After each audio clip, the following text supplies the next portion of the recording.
Bienvenue au segment Eros et compagnie, surnommé cette année le segment Format Collation, dans lequel on vous présente des jouets sexuels disponibles chez Eros et compagnie. Et après la description, Emna tentera d'associer un candidat ou une candidate d'OD au jouet de la semaine.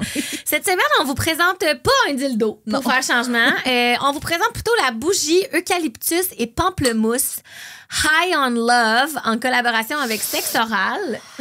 Oui, je me demande depuis tantôt que je me demande si ça sent bonne. Vous connaissez sans doute le podcast Sexe Oral là, qui se passe de présentation avec les animatrices Joanie et Lisande qui ont créé une ligne de produits chez Eros et compagnie. Par contre, pour celles et ceux qui connaissent pas High on Love, c'est une entreprise canadienne de produits. Hein? Non, c'est pas tellement ASMR cette semaine. C'est une entreprise. Oh, mais ça sent bon. C'est une entreprise canadienne de produits sensuels et érotiques à base d'huile naturelle. Leurs produits. Oh, ça sent le idolème. Ça sent le yoga.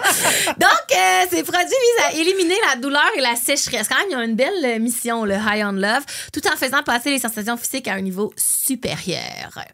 Alors, pour ce qui est de la bougie en tant que telle, on nous en dit augmenter la chaleur et créer l'ambiance pour un massage sensuel avec la luxueuse bougie de massage sensuel High on Love, sexe oral, mélangée avec des huiles hydratantes. Le parfum enivrant d'eucalyptus, c'est pour ça que ça sent le yoga, et de pamplemousse séduit vos sens. Tandis que la sensation d'huile chaude contre votre peau encourage la détente, l'amour de l'exploration et la romance. Rien de moins. Comme toute la gamme High on Love, cette bougie est fabriquée en petits lots avec des ingrédients naturels pour garantir une plus haute qualité. Et là, on nous donne des instructions pour utiliser la bougie.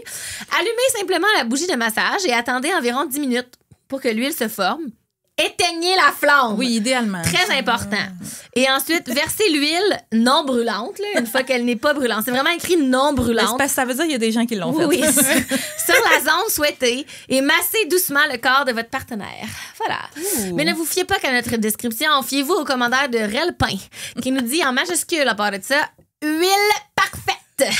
Cette huile est bien formulée, pénètre bien sans trop laisser le résidu graisseux, une bonne odeur, pas désagréable ni trop prononcée. Alors, Emna, dis-moi, si la bougie eucalyptus et pamplemousse était un candidat ou une candidate d'OD, qui serait-elle? Moi, j'avais envie de l'attribuer à la fille éliminée cette semaine, à Catherine. Un beau petit cadeau de départ, parce que je lui souhaite plein de beaux moments de massage érotique avec Cédric dans la maison des... J'ai marqué la maison de l'amour, la maison des exclus, bien sûr. Tu deviendras une maison de l'amour. Je deviendrai une maison de l'amour, mais surtout parce que j'ai vraiment envie de voir Catherine jaser de sa fameuse citation « Mon vagin a vibré à sexe oral ». Fait que je trouve que ça serait un beau partenariat entre les deux. En plus, la bougie est cute. Regardez, c'est rose. Vraiment belle. Oui. Ben merci Eros et compagnie de soutenir les ficelles. Vous pouvez utiliser le code promo ficelle15 tout collé sur leur site web pour profiter d'un joli rabais sur vos achats. Merci. Merci.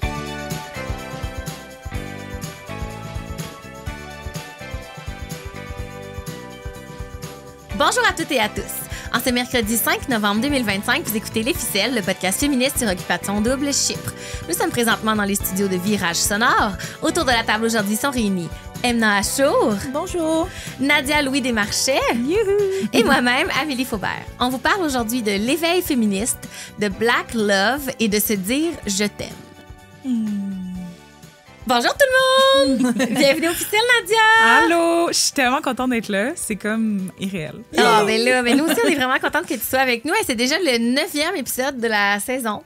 La pression commence à monter. J'ai envie de dire la mère des poignées aussi. Puis les épisodes du dimanche sont rendus chaotiques. On se dirige vers la finale.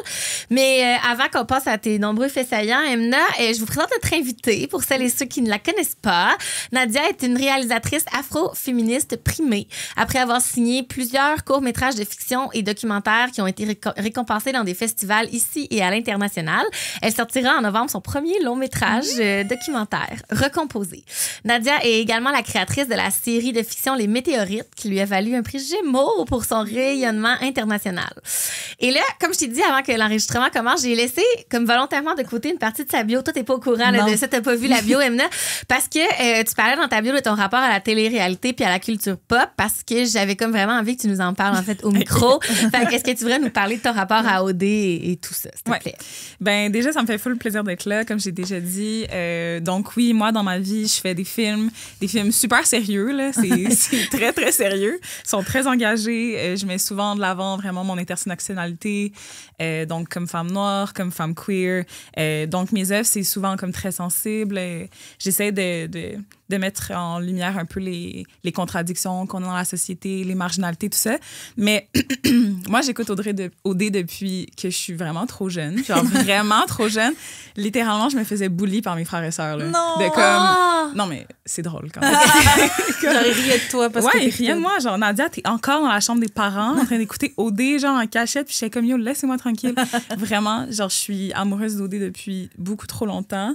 Puis en fait, c'est que j'aime tout ce que ça montre sur la société québécoise, un peu toute l'hypocrisie, un peu l'absurdité de notre société. Puis je trouve que la télé-réalité et la pop culture, c'est quelque chose qui viennent ensemble, en fait. T'es capable de voir les influences de l'un et de l'autre vraiment de façon obvious, mettons, dans OD. Fait que, ouais, je sais pas, genre, la télé-réalité, c'est quelque chose que j'aime vraiment beaucoup analyser. Je trouve que ça te permet de voir les relations de genre, de racisme, toutes les choses un peu fucked up qui se passent dans nos vies, mais on le voit avec un peu de distance dans la télé-réalité, puis ça te permet de plus l'analyser. Fait que j'aime vraiment ça. Est-ce que ta famille te niaise encore? Ah, 100%. Ah oui, aujourd'hui encore? Mais comme le fait que je vienne à une émission pour parler d'OD, c'est comme, genre, c'est terminé pour moi. Yes, ben ça nous fait plaisir de t'accueillir là-dedans. On a hâte de t'entendre dans l'épisode. Puis d'ailleurs, n'hésite pas à intervenir pendant les faits saillants d'Emna. Oui, alors j'aimerais commencer par dire que Julie Pierre a encore une fois échappé sa couronne de reine cette semaine. Oh. Après une semaine tough de on and off avec son boy Max, de discussions pas faciles et de pardon. Ben, elle a encore une fois agi en queen. Elle a callé out, entre autres, le slut-shaming d'Alexandra, qui reprochait, si vous vous souvenez, au couple Lauriane-Arnaud de ne pas être assez solide parce que, genre, Lauriane avait frenché Elijah puis qu'elle avait osé, puis tout ça, ça a été un moment très apprécié par nos ficellos-ficellounes. S'est fait plus tard lancer devant l'autobus par cette même Alexandra, à qui ce serait cool qu'on envoie quelques exemplaires des livres de Martine Delvaux. Je ne sais pas ce que vous en pensez. Là. Je pense qu'elle a quelques lectures à faire. C'est bien défendu devant les autres filles. C'est ça qui a rendu l'épisode de dimanche très chaotique. Là, c'est qu'elle s'est défendue les autres filles en stoulant absolument tout le plan, mais c'était pas elle qui avait commencé la chicane. Certains disent que c'est Cindy, certains disent que c'est Alexandra. Bref, peut-être que l'avenir nous montrera encore plus d'extraits qui révélera la fautive. Mais oui, c'était vraiment une espèce de guerre Alexandra-JP, puis je trouve que JP s'en est très bien sorti. J'ai trouvé ça drôle aussi que, parlant d'Alexandra, qu'après le party, Alex, elle a dit aux filles qu'elle était vraiment déçue que les filles soient pas comme les garçons. Je pensais qu'on était toutes des amies. J'étais comme, girl, c'est toi le patient zéro de la bisbille et de la misogynie internalisée. On va en reparler dans ma chronique. On va en reparler dans ta chronique. Aussi, JP, plutôt cette semaine, elle a sorti cette délicieuse phrase que je voulais souligner. Elle était fâchée contre Maxime à l'époque là, parce qu'il lui avait pas dit qu'il avait embrassé Cindy avant le party. Bref, elle dit, je vous mentirai pas, j'ai un peu envie de lui manger la face. Mais elle est fâchée. Fait qu'elle dit, ma tête dit quelque chose, mais mon clitoris dit autre chose. Toujours excellent. C'était aussi la première élimination de couple de la saison. On l'avait dit, on l'avait collé. Oui, on l'avait collé. C'était temps de chop-chop. On a encore eu espoir que Sébastien se fasse enfin jusqu'à la dernière éliminer jusqu'à la dernière seconde. Mais non, personne n'a voulu se mouiller, pratiquement. Personne n'a voulu se mouiller dans cette élimination à... J'ai pas trouvé de meilleure expression que à ciel ouvert. Mais c'est ça. Pensez-vous que si l'élimination avait été anonyme ou comme en privé ou s'il avait fait une espèce de move comme ils font des fois, là, OK, puis personne parle, tout le monde s'en va dans le confessionnal, on se parle plus, on dit nan. Gardien du silence. Oui, genre, pensez-vous que les gens auraient plus osé? Mais honnêtement, juste pour son look de son maquillage d'Halloween, j'étais genre, hey, ça va dans le. You need to go. You need to go, là. Qu'est-ce que c'est ça? Non, mais sérieusement, c'était quelque chose. Mais c'est vrai que si ça avait été en privé. Moi, je pense qu'en privé, il y aurait vraiment plus osé. Ben, c'est parce que tu dis, peut-être qu'il y aurait quand même pu, après ça, calculer qui a voté pour qui, puis que les gens qui se sont mouillés auraient peut-être pu subir des conséquences, mais en même temps, tu peux toujours mentir. Ben oui, il y a juste Annie qui a mis Annie et Damien qui les ont mis dans l'enveloppe. Ouais. D'ailleurs, c'est ça. Annie et Damien, c'est les seuls. Ben, donc, Catherine et Cédric sont partis. Bon, tout le monde est bien triste parce que je pense qu'il y a beaucoup de monde qui croit en leur futur couple, peut-être. En tout cas, on leur souhaite. Moi, j'y croyais pour vrai. Plus que Moi aussi, d'autres j'y crois, couples. vraiment. Vraiment. Ouais. Annie et Damien, donc, sont les seuls, si je me souviens bien, à avoir voté contre Sébastien et Béa, finalement. Discussion qu'il y avait eu toute la semaine, que tout le monde dans la maison avait eu toute la semaine de ça serait-tu le moment d'éliminer Seb, Béa? Finalement, il y a juste Annie et Damien qui ont mis leur culotte. Et j'ai pas trippé sur la manière dont Béatrice a voulu faire sentir Annie mal de sa décision. J'ai trouvé ça un petit peu hypocrite, à vous dire. Ben franchement, Béatrice, elle a comme pris Annie à part après, puis elle lui a dit qu'elle était surprise, qu'elle allait voter contre son couple, parce que, tu sais, les quatre, on a dit qu'on se backait no matter what. Non, girl. Genre, Vous avez jamais dit ça. Non, vous c'est étiez les trois. Toi, Cindy, Lauriane. Annie était jamais dans votre plan. Juste les trois anciennes. J'ai trouvé ça poche un peu. Il y a même Céline Cléo qui a dit sur le thread du dimanche pourquoi les filles pensent qu'Annie leur doit loyauté alors qu'elles sont contre elle depuis le début. Absolument. Puis qui ont essayé d'éliminer Damien genre la semaine passée. Tu sais, comme... Absolument. C'était un petit peu intense. Shout-out aussi à Lauriane qui est en voyage à... Je sais pas comment on le dit en français. Majorque en français. Mallorca. Moi, je dis Mallorca. C'est de là que vient mon joueur de tennis préféré. C'est juste pour ça que je connais des choses sur Mallorca. Rafael Nadal. Oui. Rafael Nadal. Donc, Lauriane qui essayait d'avoir du sexy talk avec son boy. Sexy time avec son boy Arnaud qui faisait juste y parler de stratégie. Je sais que le montage n'a pas aidé. Là. Sûrement que c'était moins... Ben peut-être pas. Tellement horny, sûrement lui, pas. il était tellement comme genre, non, mais là, la game, les éliminations, elle voulait On juste entendait bon. genre des puis des petits sons, puis des puis là, J'ai la tout petite aimé. musique, puis des petits dessins de fleurs, puis de confettis, puis après ça. Mais si tu penses qu'Arnaud, il pourrait... Puis là, j'étais genre, mais ta J'ai gueule. tout aimé. J'ai tout Ouais, aimé. c'est ce bon. moment-là. C'était drôle. Il y a Catherine qui a fait un commentaire très théorie des jeux coded. Oui. Tu sais, à un moment donné, elle a dit si t'es brillant, t'amènes le monde avec le moins de temps d'écran avec toi en finale. Elle l'a juste mentionné. Malheureusement, on n'a pas eu la suite de ce plan-là. Non, mais c'était très théorie des jeux coded. là. Ouais. C'était très Félix aussi, influencé par Félix l'année passée. Ouais. J'ai- Mais elle, ça n'a j'ai- pas trop bien marché. Non, parce que ça a c'est pas Non, comme bien elle s'est été fait pour pour elle. elle. Pourtant, C'est elle fait. avait quand même du temps d'écran avec Ouais. Cédric. Ils ont quand même fait un voyage, ils ont fait Ouais. des activités. Les Ouais. gens comme... Ouais. Il y avait vraiment la faveur du public. Ce qui va peut-être se retourner encore en mode théorie des jeux contre certains autres couples qui ont voté contre eux. Ça se pourrait. C'est peut-être les Anthony et Marie-André de la saison. Je sais pas. On va Ah voir oui, cette- dans ce sens-là, oui, je Au comprends. sens où les gens vont peut-être être fâchés qu'il ait flushé un couple parce que je pense qu'il était relatable pour les gens. Je pense Ouais. que les gens les Ouais. trouvaient juste... tu sais, Girl, boy next door, genre. Ouais, Mais aussi le fait que lui, ça faisait 5 ans qu'il n'avait pas daté, puis que là, genre, il trouvait ça girls. On dirait que c'était comme. Ben, c'était très C'est- romantique. c'est ça, et c'est cute romantique. et, Je les aimais beaucoup. Je sais que tu vas en reparler, mais quand ils se sont dit je t'aime au dé. Ben là, les deux autres, c'est-tu Anthony et Alex qui se sont dit aussi je t'aime au dé? Mais mettons, Ah. quand Catherine et Cédric se sont dit je t'aime au dé, parce qu'on en avait parlé, puis là, je l'ai écouté, puis j'étais comme j'ai trouvé ça cute! Moi, j'ai trouvé ça cute. Après ça, pas Anthony et Alex, mais comme quand. Ben, je vais en Cédric et parler Catherine, dans ouais. ma chronique parce que moi, pour une fois, j'ai été d'accord avec Béatrice là-dessus. Oh! Oui, je vais en parler plus tard. J'ai hâte de t'entendre. C'était aussi le party d'Halloween. J'ai cherché les enjeux problématiques. Je n'en ai pas trouvé, je pense, cette fois-ci, pour la première fois depuis longtemps. À part le fait qu'ils nous ont toutes mêlées avec le timeline, là. Moi, je pensais que Ah oui. je m'étais endormie. J'étais comme là, je me suis endormie. Parce Il y a un que petit peu d'habitude, c'est d'émulation, il n'y avait le- pas de party. Là, on se demandait, était où le party? Puis là, ils ont mis ça à la fin. C'était.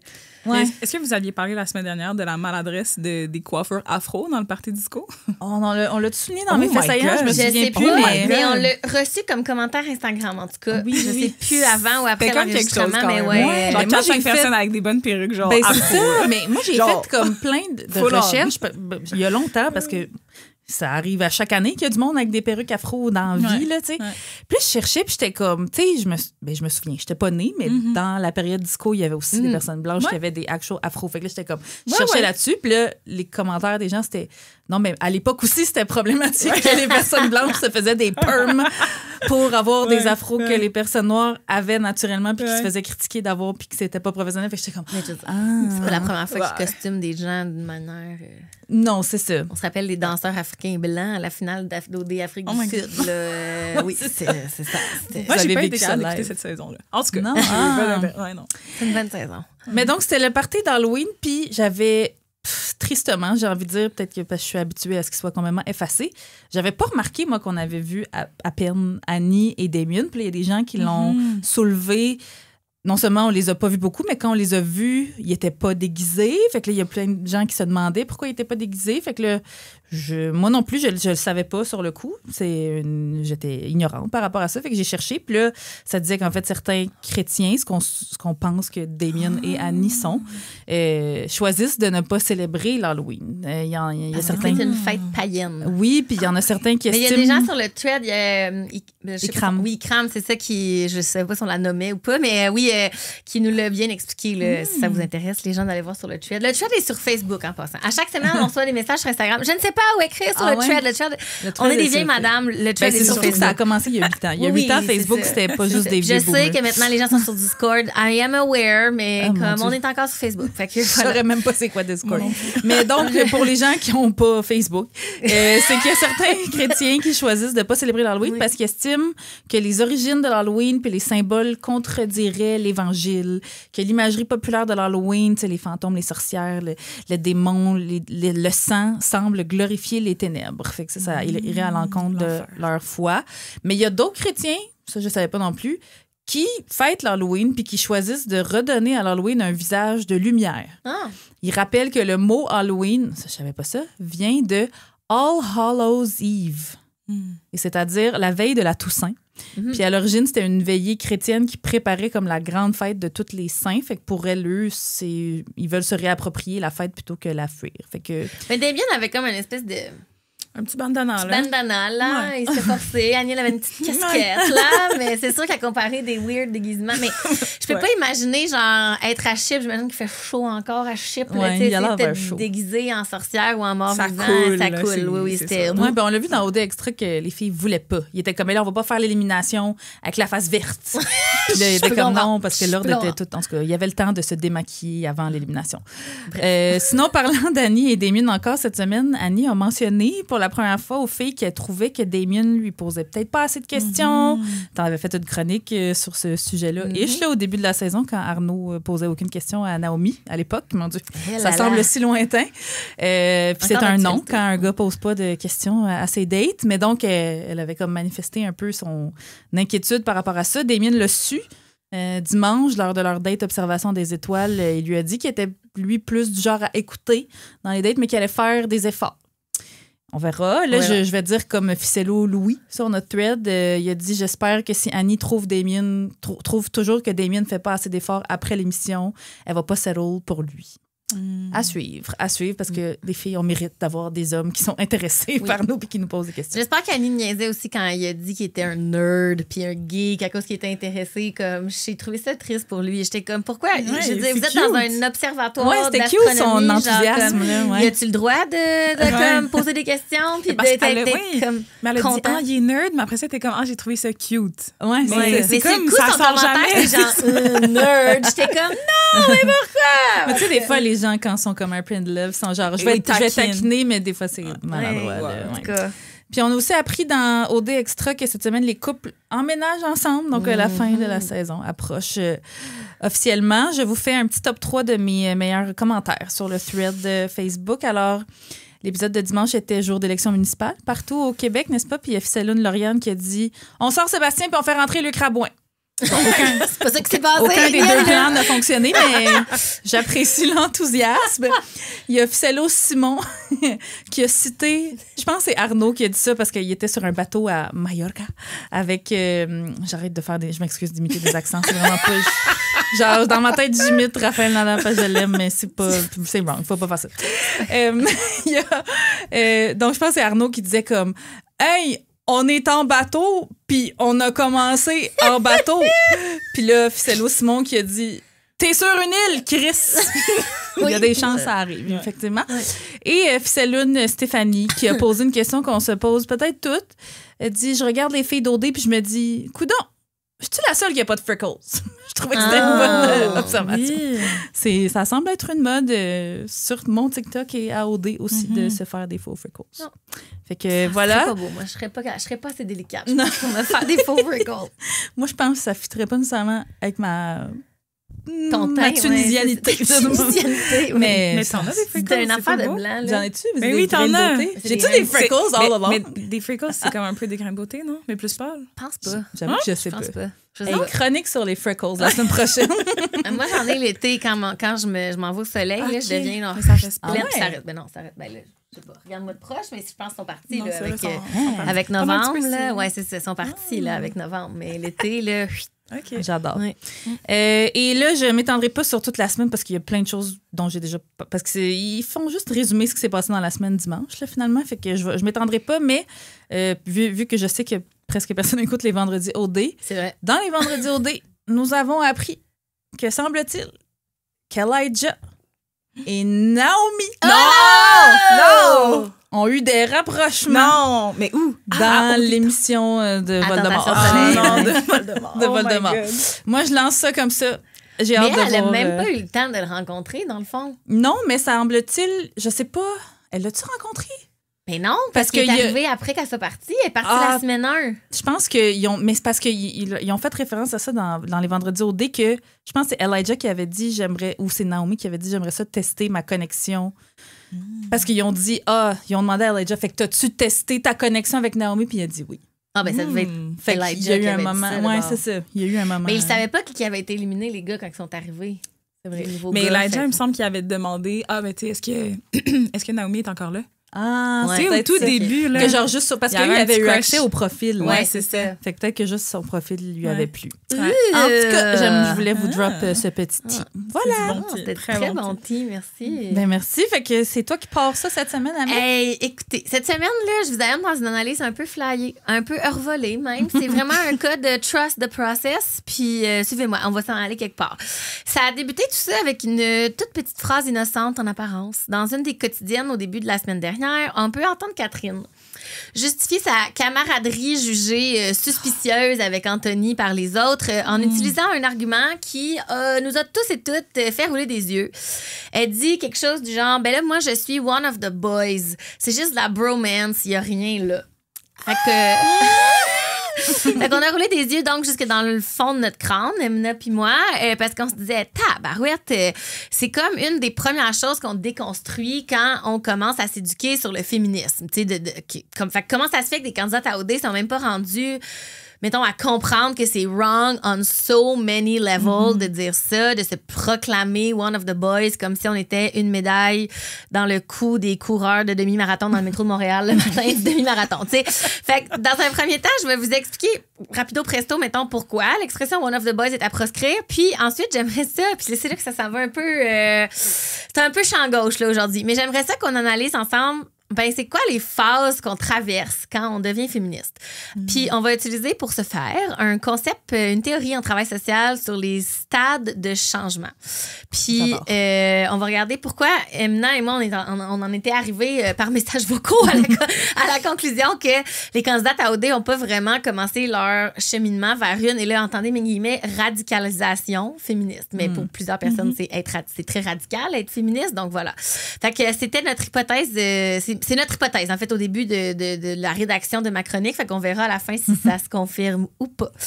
Alors, être one of the boys, pourquoi c'est pas un compliment, même si pour plusieurs femmes, de prime abord, ça semble l'être. La manière que Catherine exprime sa pensée dans l'extrait de la quotidienne, ben, elle affirme un peu sans le dire que, ben, tu sais, elle est vraiment cool. Elle s'intègre bien avec les doutes de sa maison mixte. Elle est pas comme les autres filles qui peuvent pas faire de la lutte avec un doute sans que ça devienne un geste sensuel. Mais pourtant, ça reste problématique de dire ça. Premièrement, ben, l'expression repose sur une espèce de hiérarchie entre les sexes qui devient comme acceptée, normalisée, puis même respectée, vu qu'une fille qui dit qu'elle est pas one of the boys, c'est souvent valorisé. Ça sous-entend en fait que le groupe de boys représente la norme, le standard à viser, puis qu'une femme gagne du capital symbolique ou juste, mettons, de la valeur en s'y associant. Puis après ça, je me suis dit que le concept de capital symbolique en soi, c'était vraiment intéressant à OD. Shout-out Bourdieu, mais ça pourrait être une autre chronique en soi un jour, mais bon. Fait que quand Catherine nomme être un des gars, ça revient à dire, ben moi, je suis pas comme les autres filles, je suis meilleure. Ça renforce l'idée que la masculinité, ça vaut plus que la féminité, puis que pour être comme reconnue, une femme, ça doit s'éloigner des attributs associés à son genre. Puis ça dévalorise aussi la solidarité entre femmes, parce que ça peut créer justement une distance entre Catherine, qui est one of the boys, puis les autres filles dans les maisons qui sont pas one of them. Comme si Catherine accordait en fait plus d'importance à s'associer aux gars puis à leur comportement qu'à cultiver une sororité avec les autres filles. Fait qu'en se proclamant one of the boys, ben Catherine, sans même inconsciemment, là, tu sais, parce qu'on l'a déjà tout dit, cette phrase-là, je pense, malheureusement, ben elle reproduit des codes patriarcaux, en sous-entendant que si elle est one of the boys, ben l'acceptation des hommes lui confère un statut différent des autres filles dans la maison. Fait que j'aurais vraiment pu faire un deep dive juste sur cette question-là. Sauf que ce qui nous intéresse ici, c'est que c'est ça. Ce que Emna puis moi, on se disait peut-être à tort ou à travers, je sais pas. Nous, c'est l'expérience commune qu'on avait que rayer de son vocabulaire l'expression one of the boys, c'est souvent, on présume que c'est souvent un premier apprentissage qu'on fait quand on commence à se renseigner sur le féminisme. Puis là, évidemment, tout ce que je viens de nommer sur le pourquoi, on peut ne pas être capable de le nommer nous-mêmes avec des mots sociologiques au début quand on vient de découvrir le féminisme. Là, comme moi, en 2012, pendant la grève étudiante, quand je me suis ramassée dans une assemblée féministe en me demandant, ben voyons, qu'est-ce que je fais ici? J'ai pas besoin de ça, moi, le féminisme. Tu sais, il faut commencer quelque part. Puis, ben, c'est ça. C'est probablement pas avec le capital symbolique de Bourdieu qu'on commence. Ça, c'est certain. Fait que comment on peut, tu sais, se situer dans l'éveil féministe, le comprendre, puis essayer de voir où est-ce qu'elles en sont possiblement rendues les candidates à OD cette année? Ben, l'éveil féministe, ça peut être. En fait, mon hypothèse, là, c'est que l'éveil féministe peut être compris comme un processus de changement, autant personnel que social. Fait que toute l'idée de cette chronique-là, en plus de nos conversations avec Emna, m'est venue en étudiant pour un examen dans un cours à l'université. Pour ceux et celles qui le savent, ben, vous savez, je suis intervenante, mais là, je suis en train de officiellement faire mon bac en travail social pour avoir le vrai titre de travailleuse sociale un jour. Et je suis un cours qui s'appelle cette session « Rapport de genre, vie privée et intervention sociale ». Fait que c'est un cours en féminisme. Puis, c'est un cours en féminisme dans lequel il y a quelques hommes qui monopolisent la parole tout le long. Fait que c'est fantastique. C'est du féminisme en action, bref. Puis, la professeure, elle a proposé une définition du féminisme en début de la session parce qu'elle voulait que tout le monde ait des bases communes parce que vraisemblablement, c'est un peu ce que tu disais, on n'est pas à la même place, tout le monde. Tu sais, on a, mettons, cette sensibilité commune du fait qu'on s'est inscrit dans un programme en travail social. Certainement, je pense, de base, ça prend ça avant d'aller à l'université en travail social, mais on part pas tous de la même place. Puis, ben, elle a choisi la définition de Louise Toupin, qui est une docteure en sciences politiques qui a longtemps été prof à l'UQAM, justement, dans le département d'études féministes. Puis, la définition va comme suit. Elle dit, Madame Toupin, qu'il s'agit, le féminisme, d'une prise de conscience, d'abord individuelle, puis ensuite collective, suivie d'une révolte contre, ça te parle, pour les gens, elle a dit, elle a monté les sourcils, d'une révolte contre l'arrangement des rapports de sexe et la position subordonnée que les femmes occupent dans une société à un moment donné de son histoire. Il s'agit aussi d'une lutte pour changer ces rapports et cette situation. Fait que le terme prise de conscience, ça m'a ramené après, là, suivez-moi encore, on suit. Ça m'a ramené à un autre théorie, un autre concept en travail social qu'on nous apprend assez rapidement là, quand on fait de l'intervention individuelle. Puis comme, tu sais, full disclaimer, j'utilise pas ça tous les jours dans ma pratique d'intervenante, mais c'est quand même super intéressant puis c'est la base un peu là, quand on nous apprend comment intervenir.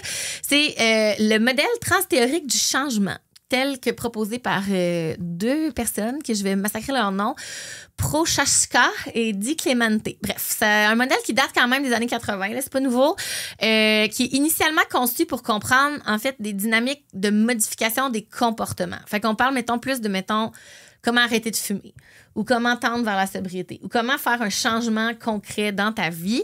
Puis le modèle va distinguer comme plusieurs stades qu'on traverse. Toute personne qui veut faire un changement va transitionner à travers ces stades-là qui sont la pré-contemplation, la contemplation, la préparation, l'action, le maintien et parfois la rechute. Fait que c'est des étapes qui permettent de penser le changement, tu sais, pas juste comme une espèce de... Souvent, il y a des gens qui vont dire, OK, du jour au lendemain. En tout cas, moi, quand j'étais beaucoup dans la culture des diètes, mettons, là, je me disais du jour au lendemain, OK, lundi, fini, j'arrête de manger des chips du jour au lendemain. Mais c'est pas vraiment comme ça. C'est pas un bon exemple, les amis. Okay, mais ça devient durable. C'est ça. C'est pas comme ça que ça devient durable. Le changement, c'est pas un moment unique où comme tu te réveilles un matin puis t'as comme une illumination. C'est une évolution progressive qui est souvent pas linéaire. Tu sais, on peut revenir dans les étapes. Puis, ben, quand on y a réfléchi ensemble en fin de semaine, Emna, je trouvais trouvais que c'était une description qui correspondait quand même étonnamment bien au cheminement dans l'éveil féministe. Fait que dans la phase de pré-contemplation, la personne reconnaît pas qu'il y a un problème. Elle a juste pas l'intention de changer ou bien elle vit du déni ou être carrément comme juste inconsciente qu'il y a un problème. Fait que si on l'applique à l'éveil féministe, donc la personne va pas percevoir qu'il y a du sexisme ou que les inégalités de genre sont un problème, encore moins un problème systémique. T'sais, la personne va vivre dans le patriarcat sans nécessairement le voir, en considérant souvent des injustices que nous, on nomme comme étant des injustices, mais pour elle, c'est juste des réalités comme dites normales. Fait que non seulement le patriarcat est invisible, les inégalités sont normalisées puis perçues comme un peu immuables parce qu'on sait même pas qu'elles sont problématiques puis que ça pourrait changer. Fait que bon. Fait que ça, c'est juste dans la phase de la contemplation qu'émerge, mettons, une première faille dans notre perception. C'est la phase des premières remises en question. C'est aussi la phase qui est beaucoup associée à l'inconfort parce que c'est là où on se met à douter de ce qu'on sait ou de ce qu'on pense savoir. Fait que c'est le moment où on vit des expériences personnelles. Puis dans le cas du féminisme, on observe, mettons, des injustices qui vont susciter un malaise chez nous, un questionnement. On se dit qu'il y a quelque chose qui cloche, tu sais. Puis des fois, ça peut être drivé souvent par les commentaires d'une autre personne féministe qui est plus avancée dans son cheminement, qui va nous amener à réfléchir, qui va nous confronter. Moi, c'est ça qui m'était arrivé là, en 2012. Les gens, tu sais, les militantes à l'UQAM en 2012, on s'entend qu'ils étaient pas mal plus level 117 là, de féminisme que moi. Fait que moi, c'est ça qui m'a vraiment amené à comme, oh, peut-être, tu sais, me questionner. Puis, ben, dans cette phase-là, la personne va commencer à reconnaître qu'il existe un problème sans nécessairement savoir comment réagir. Des fois, ça nous fait peur. Des fois, on manque un peu de connaissances par rapport au problème. Fait que c'est une période vraiment d'ambivalence, la période de pré-contemplation. On voit les gens qui naviguent, mettons, entre ben là, OK, j'ai fait une prise de conscience, mais là, je suis pas sûre que ça me tente tant que ça de changer. Dans le fond, je suis peut-être bien là-dedans. Le statu quo me complaît peut-être. Oui, c'est ça. Fait qu'après, c'est la phase de la préparation. Puis ça, c'est vraiment un moment charnière dans le processus du changement parce que la personne va chercher à mieux comprendre, en fait, ce qu'elle vit. Fait que dans le cas de l'éveil féministe, là, c'est tout ça notre exemple, Martine Delvaux. J'ai encore écrit ça. Comme, ben, elle va se documenter, elle va s'abonner au compte Instagram de Martine Delvaux, elle va commencer à lire des autrices féministes, des essais, elle va écouter des balados, elle va s'engager dans des discussions, dans des postures d'apprentissage, puis commencer à déconstruire les idées sexistes et misogynes qu'elle avait comme intériorisées. Le féminisme rendu là, ça serait comme plus un concept abstrait. À la fin de la période de préparation, ça devient plus comme une grille de lecture, un nouvel angle pour analyser le monde, selon la théorie. Là, j'extrapole un peu, mais bon. La phase d'action, après, ça correspond vraiment au passé de la théorie à la pratique. Là. La personne va commencer à agir de façon comme alignée avec ses convictions.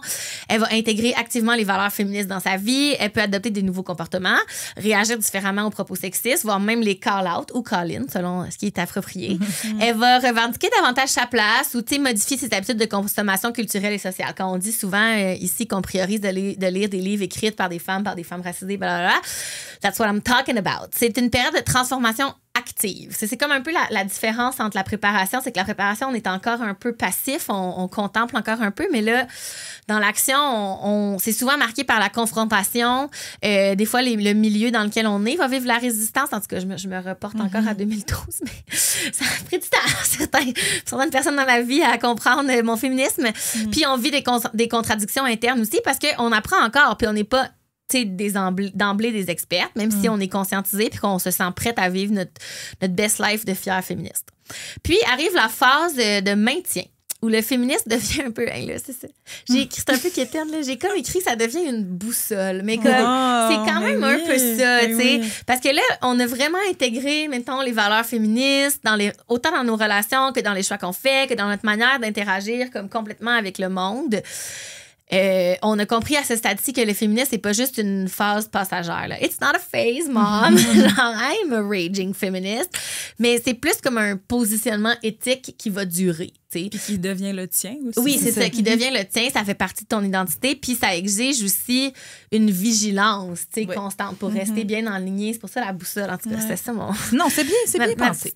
Ma petite métaphore qui est telle. Puis tu sais, je veux dire, je pense que pour nous, puis sûrement pour toi aussi, c'est clair que, là, je dis ça, puis il n'y a pas de... Pour Emna et sûrement pour Nadia aussi, c'est clair qu'on est rendu au maintien, tu sais, puis on continue d'apprendre, tu sais. Même, je me permets de le nommer, même récemment, on a eu des commentaires, Emna puis moi, comme quoi on avait parlé du fait que Damien, c'était un preacher TikTok d'une façon qui a heurté certains auditeurs, auditeuristes qui pratiquent le christianisme. Hein, c'est comme ça qu'on dit. Qui sont chrétiens, chrétiennes. Puis, tu sais, moi, c'est quelque chose qui était vraiment dans mon angle mort de femme athée, personnellement, là, comme tu sais, quand on a fait des jokes là-dessus. Mais ça veut pas dire qu'on est des horribles personnes pour autant parce que c'était pas sur notre radar que des blagues de TikTok de Damien pouvaient être blessantes. Tu sais, l'intention, c'était pas d'être méchant, mais si ça bruse des personnes chrétiennes féministes, ben, it's a problem. Puis on a commencé à y réfléchir, mettons. Parce qu'on est rendu suffisamment loin, tu sais, dans notre développement, entre guillemets, du féminisme qu'on peut se permettre ça. Parce que on arrive justement à la dernière phase. Dans tout processus de changement, il peut y avoir des rechutes. Même si c'est des personnes qui sont rendues à la phase de maintien, on n'est jamais à l'abri de moments où on peut retomber dans des anciens réflexes, où la fatigue militante apparaît, où on trouve ça lourd en crise, qu'on a l'impression d'être seul au monde avec nos beaux principes. Puis c'est dans ces moments-là, maintenant qu'on va se surprendre à juger une autre femme sur son habillement, par exemple, ou à laisser passer un commentaire sexiste à la job parce que ça ne tente juste pas de s'astiner toute l'heure du lunch. Mais il faut se rappeler que ces pensées-là ou ce manque d'action ou d'activisme invalident pas tout le chemin parcouru. En fait, ils en font partie. Le féminisme, comme c'est un processus de transformation profonde, ben c'est une démarche qui est en continu. Il va avoir des allers-retours. Ça demande beaucoup d'introspection puis d'apprentissage parce qu'on va continuer d'avoir des biais. Tu l'as nommé souvent, on l'a nommé souvent. On va continuer de se confronter ou de se faire confronter sur nos 10 biais. Puis ça fait pas de nous des mauvaises personnes, surtout pas quand on est capable de rebondir, tu sais, puis d'être ouverte au changement. Puis à s'améliorer. Puis à évoluer. Mais oui. Fait que j'ai trouvé ça intéressant de penser l'éveil féministe un peu à travers cette lunette-là de la théorie du changement parce que ça permet de reconnaître que, tu sais, comme Mme Toupin le disait, oui, c'est une prise de conscience individuelle et collective. Oui, aussi, c'est une révolte, une lutte pour changer des choses, mais ça reste que c'est un chemin graduel vers l'émancipation, tu sais, qui commence aussi par la prise de conscience, mais qui se poursuit par la réflexion puis l'action. Puis comme on a souvent dit ici que l'empathie, c'est un muscle qu'on doit entraîner, ben le féministe, lui aussi, s'entraîne et s'entretient par la pratique puis la solidarité. Fait que c'est comme un processus qu'on est toujours en train de construire puis de déconstruire, qui s'amorce à différents moments chez chaque personne, chez chaque femme, chez chaque personne non-binaire. Dare I say, chez les hommes qui écoutent les ficelles, parce que clairement, si vous êtes un homme qui écoutez les ficelles, vous êtes en train de traverser ces phases-là, vous aussi. Fait que je voudrais juste ajouter avant de conclure puis qu'on regarde ensemble, tu sais, où est-ce qu'on pense, selon les comportements des différentes personnes à Oudan en ce moment, où est-ce qu'elles en sont rendues, qu'il y a quand même des critiques à la théorie du modèle de changement. Entre autres, que c'est peut-être présenté de manière trop linéaire. Alors que dans la vie, un processus de changement, ça peut plus être comme all over the place et chaotique. Certaines personnes trouvent aussi que ça simplifie un peu trop le parcours vécu par une personne qui effectue un changement dans sa vie. Il y a aussi une critique féministe du modèle parce que les étapes tiennent pas compte du fait qu'il y a parfois des obstacles au changement qui sont dus, par exemple, au rapport de pouvoir. Mettons, on pourrait pas blâmer une femme victime de violence conjugale d'être prise dans la phase de pré-contemplation quand on sait que c'est pas vraiment juste sa volonté individuelle de changer qui est à l'œuvre ici, là. Fait que c'est un modèle qui est pas nécessairement adapté à la réalité des personnes vulnérables parce qu'on fait quand même porter la responsabilité du changement sur le dos de la personne sans donner d'outils concrets pour que le changement s'effectue, mais ça reste quand même une théorie très populaire pour aider les gens justement à cheminer vers un changement. Moi-même, je l'ai toujours un peu dans la tête, là, comme je réfléchis beaucoup à ma consommation d'alcool dans la dernière année, fait que comme c'est quand même worth it de regarder là, si c'est quelque chose qui vous habite, là, un peu les phases du changement. Mais bon. Fait que cette parenthèse étant fermée, si on passe aux candidats d'OD, vous pensez qu'ils et elles en sont rendus où dans leur éveil féministe? Dans quelle phase je te vois? Maintenant, mais... Ben, il y a des gens que c'est plus clair que d'autres. Ouais. Là, genre, juste de ce qu'on sait. Là, on les connaît pas personnellement, bien sûr, puis on se permet pas un jugement sur leur vie personnelle, mais de ce qu'on voit à OD, Alexandra est dans la pré-contemplation, je pense. Puis mettons, t'as Julie Pierre, peut-être Naomi, qui sont plus loin dans le processus. Ben, moi, je pense qu'elles sont dans l'action, dans le même tien, même. Là, ils se permettent de caler des choses. Même Cindy, avec certains biais, parfois, d'intersectionnalité, mettons, mais dans leur féminisme, là, Cindy, qui est la seule qui a pris la défense de JP dans l'épisode de dimanche, qui veut toujours s'assurer qu'on entend le point de vue de toutes les femmes, qui s'est défendue elle-même quand les gens l'avaient attaquée du fait qu'elle hésitait entre Maxime et Mathis. Cindy aussi est rendue très loin, je pense. Plus peut-être quand ils donnent de crédit. Des fois, on rit un peu d'elle, mais Non, moi, vraiment, genre, Julie Pierre, c'est la personnage que je suis comme, qui est thank God qu'elle est encore à OD. Ouais, moi, je sais pas, j'ai l'impression que par le fait qu'elle a des takes, elle les assume, elle se fera pas marcher sur les pieds, elle dit quand elle est en colère. Je sais pas, il y a comme quelque chose où est-ce que pour moi, elle embody énormément de valeurs féministes. Puis, tu sais, le fait qu'elle va call out des filles qui disent des trucs pas legit. Genre, tu sais, elle a pas nécessairement peur, même. Elle est pas nécessairement fragile dans sa féminité non plus. Puis, elle est pas fragile dans son... Elle est ouverte à comment la critique. Ouais, comment les gars vont la percevoir. Donc, pour moi, c'est... Elle a déconstruit beaucoup de choses. Ouais. C'est quoi la phase avant l'action? La recherche? Avant l'action... Attends, là, je remonte même dans mes moments. Je remonte dans ma chronique. Il y avait pré-contemplation, contemplation... Préparation. Moi, je pense que Julie, elle s'est bien préparée. Julie Pierre, elle s'est bien préparée. Tu sais, dans la... Ben c'est ça, dans la déconstruction de toutes ces phases-là, comme tu dis, moi aussi, c'est vrai que on oublie que c'est une partie du féminisme, mais de ne pas center men, ou en tout cas de se center autour du male gaze. C'est comme... Tellement. C'est beaucoup ça que Julie Pierre fait, là, comment qu'elle call out Arnaud, parce que ça en crise qu'Arnaud la trouve pas sexy, désirable et pure, là, tu sais. Ça, c'est un gros aspect du féminisme qui... est difficile, même pour les féministes avancés. Surtout à OD, je pense. Surtout à OD, parce que tout ce que OD vend, c'est un peu ça, là. Il n'y a pas vraiment d'équivalent. Tu sais, les gars se questionnent pas vraiment à savoir s'ils agissent selon comme le female gaze. Là. It's not a thing. Là. Fait comme, tu sais... Béatrice est où, selon vous? C'est dur à dire. Elle est arrivée elle comme un peu bac en sexo, là. Ouais, c'est ça. Ou elle étudie en sexo. Elle étudie en sexo. Elle est comme arrivée comme full on. Moi, je trouvais, j'étais comme, elle va être... Tu sais, elle est arrivée vraiment comme en mode nanana, mais elle est comme... peut-être en phase rechute. Elle a peut-être tout fait honnêtement. Mais oui, parce qu'on l'a vu être vraiment... comme quand même réveillée sur des affaires, je trouvais, au début de la saison, mais depuis que Sébastien est dans sa vie, elle a régressé. Peut-être qu'il y a une différence à faire entre, genre, ta phase dans ton parcours par rapport au féminisme, mais aussi comment tu es dans ton dating. Puis ça, c'est quand même une des étapes vraiment importantes, je pense, dans ton éveil féministe, d'être comme, OK, oui, il y a genre mes convictions, la prise de parole publique, tout ça, puis comment je vais, comme, peut-être call out du monde dans mon entourage, mais dans mon dating, genre, c'est comment que le male gaze, il est intériorisé à l'intérieur de moi. C'est comment que, genre, les hommes, ils sont au cœur de ma vie. C'est comment que moi-même, je me donne de la valeur. C'est comment... Tu sais, puis je pense que énormément des filles à OD struggle vraiment avec ça, tu sais, parce que, ben, t'es dans un contexte où est-ce qu'il faut que tu sois, genre, à la quintessence de ton sexiness, tu sais, fait qu'à un moment donné, tu deviens un peu comme coincé là-dedans, tu sais, puis, mettons, juste Julie Pierre, moi, une des raisons pourquoi, genre, vraiment, dès les premiers épisodes, oui, elle est ultra loud, puis vraiment intense, mais qui, shout-out à elle, qui apportait une robe qui est PAOD. Puis moi, c'est genre, encore à ce jour, je comprends pas comment ça se fait que les filles sont capables de porter des vêtements pastels, genre, sous cette chaleur et de ne pas, genre, suer. Mais genre, puis elle a dit, genre, directement, je pense à Mathis, est-ce que j'ai de la sueur, genre, dans le cul, genre? J'ai-tu une trace sur les fesses? J'ai-tu une trace. Je sais pas comment, mais tu sais, pour moi, ça, c'est genre, OK, genre, tes convictions sont quand même vraiment anchored dans comme, comment tu vas te présenter aux hommes, puis que t'es pas nécessairement comme silencieuse, mais c'est bien ou genre dit. de good girl. Puis ça me fait penser, même hors OD, mettons dans... Ben, pas hors OD, mais je veux dire avec des... ben non, ça peut considérer OD aussi des femmes plus avancées. Là. Tu sais, moi, un de mes amis m'a déjà dit...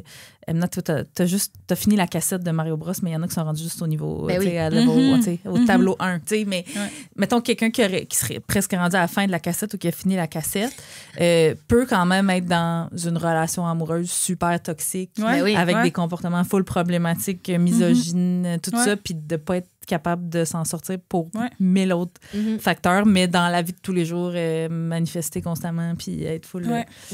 le chapeau me fait, je vais le mettre, mais ouais, ça arrive à plus de féministes qu'on pense. Oui, absolument. Même que moi, ma psy m'avait dit que ça arrive, on est plus encline à ce que ça nous arrive parce qu'on est plus empathique et nuancé et on excuse plus de comportements à cause de ça. Ah, tu penses? Ouais. Autant comme on penserait qu'on serait full plus critique puis qu'on serait ben, je pense qu'il y a plein de choses qui peuvent coexister, là, mais parce que moi, elle m'avait demandé, ma psy, qu'est-ce que ça te fait de savoir que tu as vécu, mettons, des choses vraiment pas nice en étant full féministe. Ouais. Puis j'étais comme, mais ça me décalisse. Comme j'en reviens pas. Je pensais d'avoir travaillé tellement fort que j'étais à l'abri de ça, mais puis elle m'avait dit, mais tu peux aussi être plus encline à avoir laissé passer des affaires à cause de ça, tu sais. Mais aussi, tu sais, quand tu es ouvertement féministe, puis c'est quelque chose qui est dans ton discours, puis c'est quelque chose que tu portes, ben c'est quelque chose que les gens voient facilement aussi. Donc, c'est peut-être plus facile de se mettre au niveau de ton discours. Par exemple, pour des hommes qui cherchent à avoir du contrôle, ben à ce moment-là, c'est plus simple pour eux, peut-être dans les débuts d'une relation, de te faire comme sentir qu'ils ont tous les codes, puis qu'eux sont non-mêmes féministes aussi, puis ça vraiment pas... I Non, mais c'est parce que, oui, on en avait parlé avec le performative male. ouais, Toi, tu disais, ça. c'est sûr que moi, je baisserais la garde devant un baisses tes performative gardes, c'est male sûr. qui serait comme... Il sait quoi te dire. C'est ça, ouais. Puis ensuite de ça, ben, dans l'intimité, je pense que oui, on est féministe, mais on cherche tout à avoir un safe haven, là, un petit refuge dans lequel on peut être safe, mais...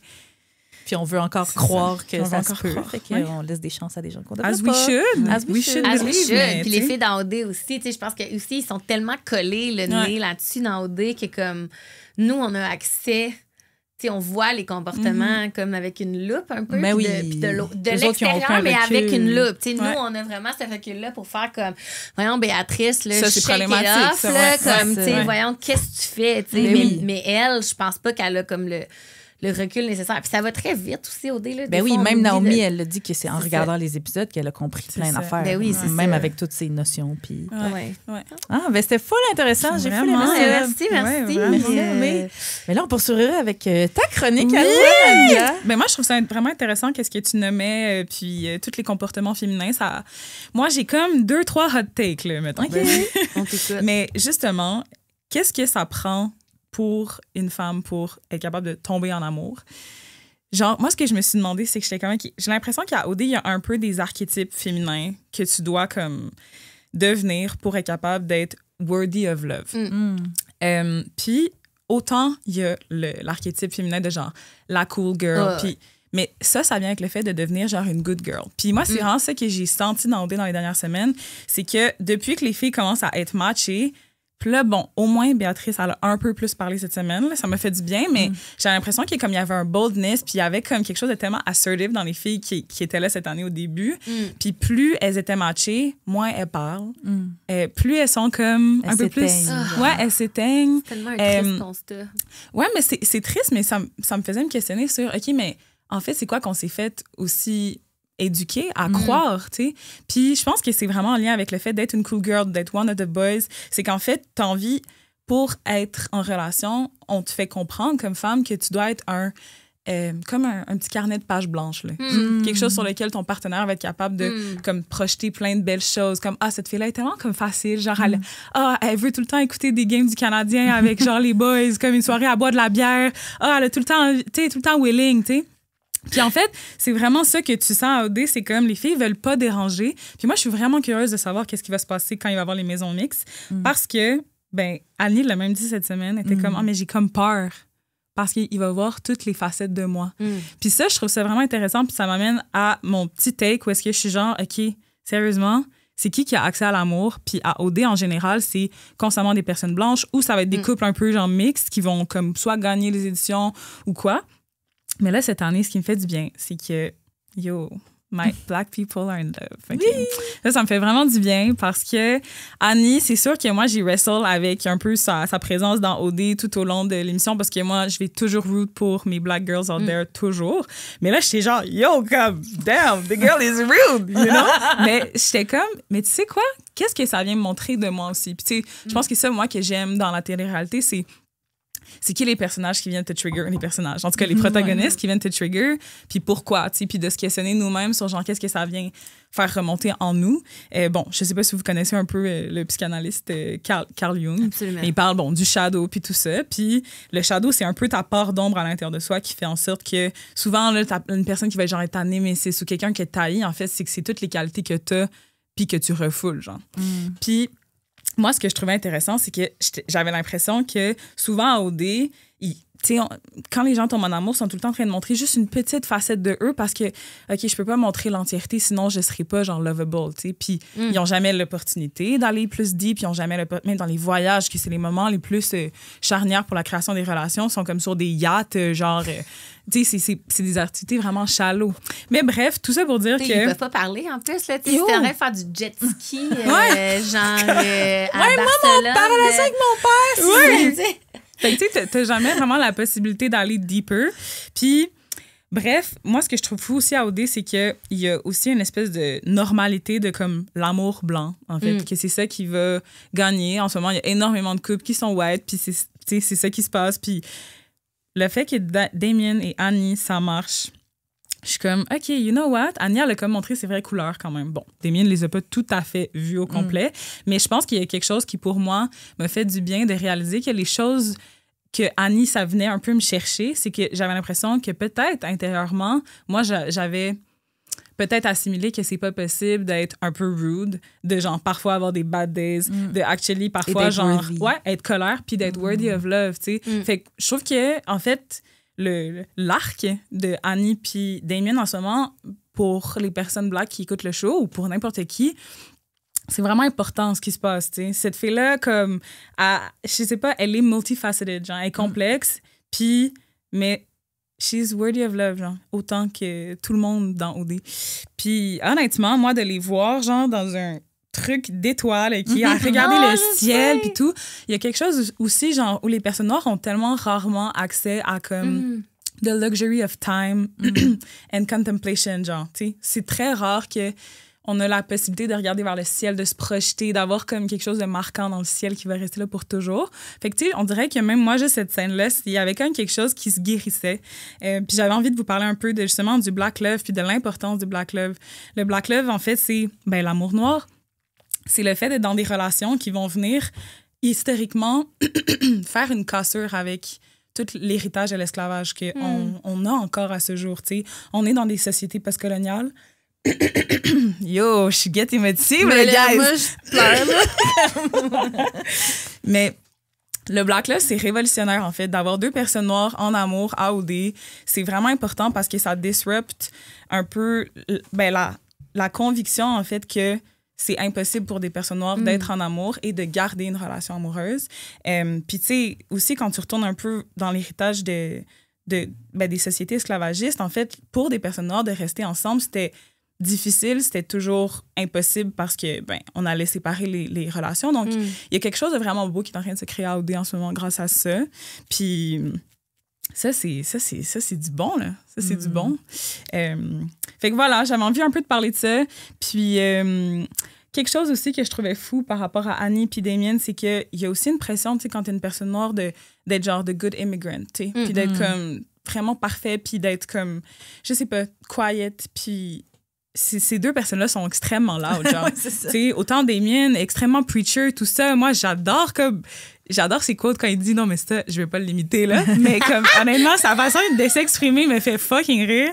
Puis, mais c'est beau de les voir un peu comme des enfants ensemble, tu sais, parce que les personnes noires se sont vraiment faites, genre, voler ce droit-là de l'émerveillement, puis d'être gaga, puis de, comme, tu sais, de s'emballer pour une relation. Fait que c'est important ce qui est en train de se faire. Ah, mon Dieu, c'est vraiment bien dit. Mon Dieu, excusez, là, je vais regarder mes émotions.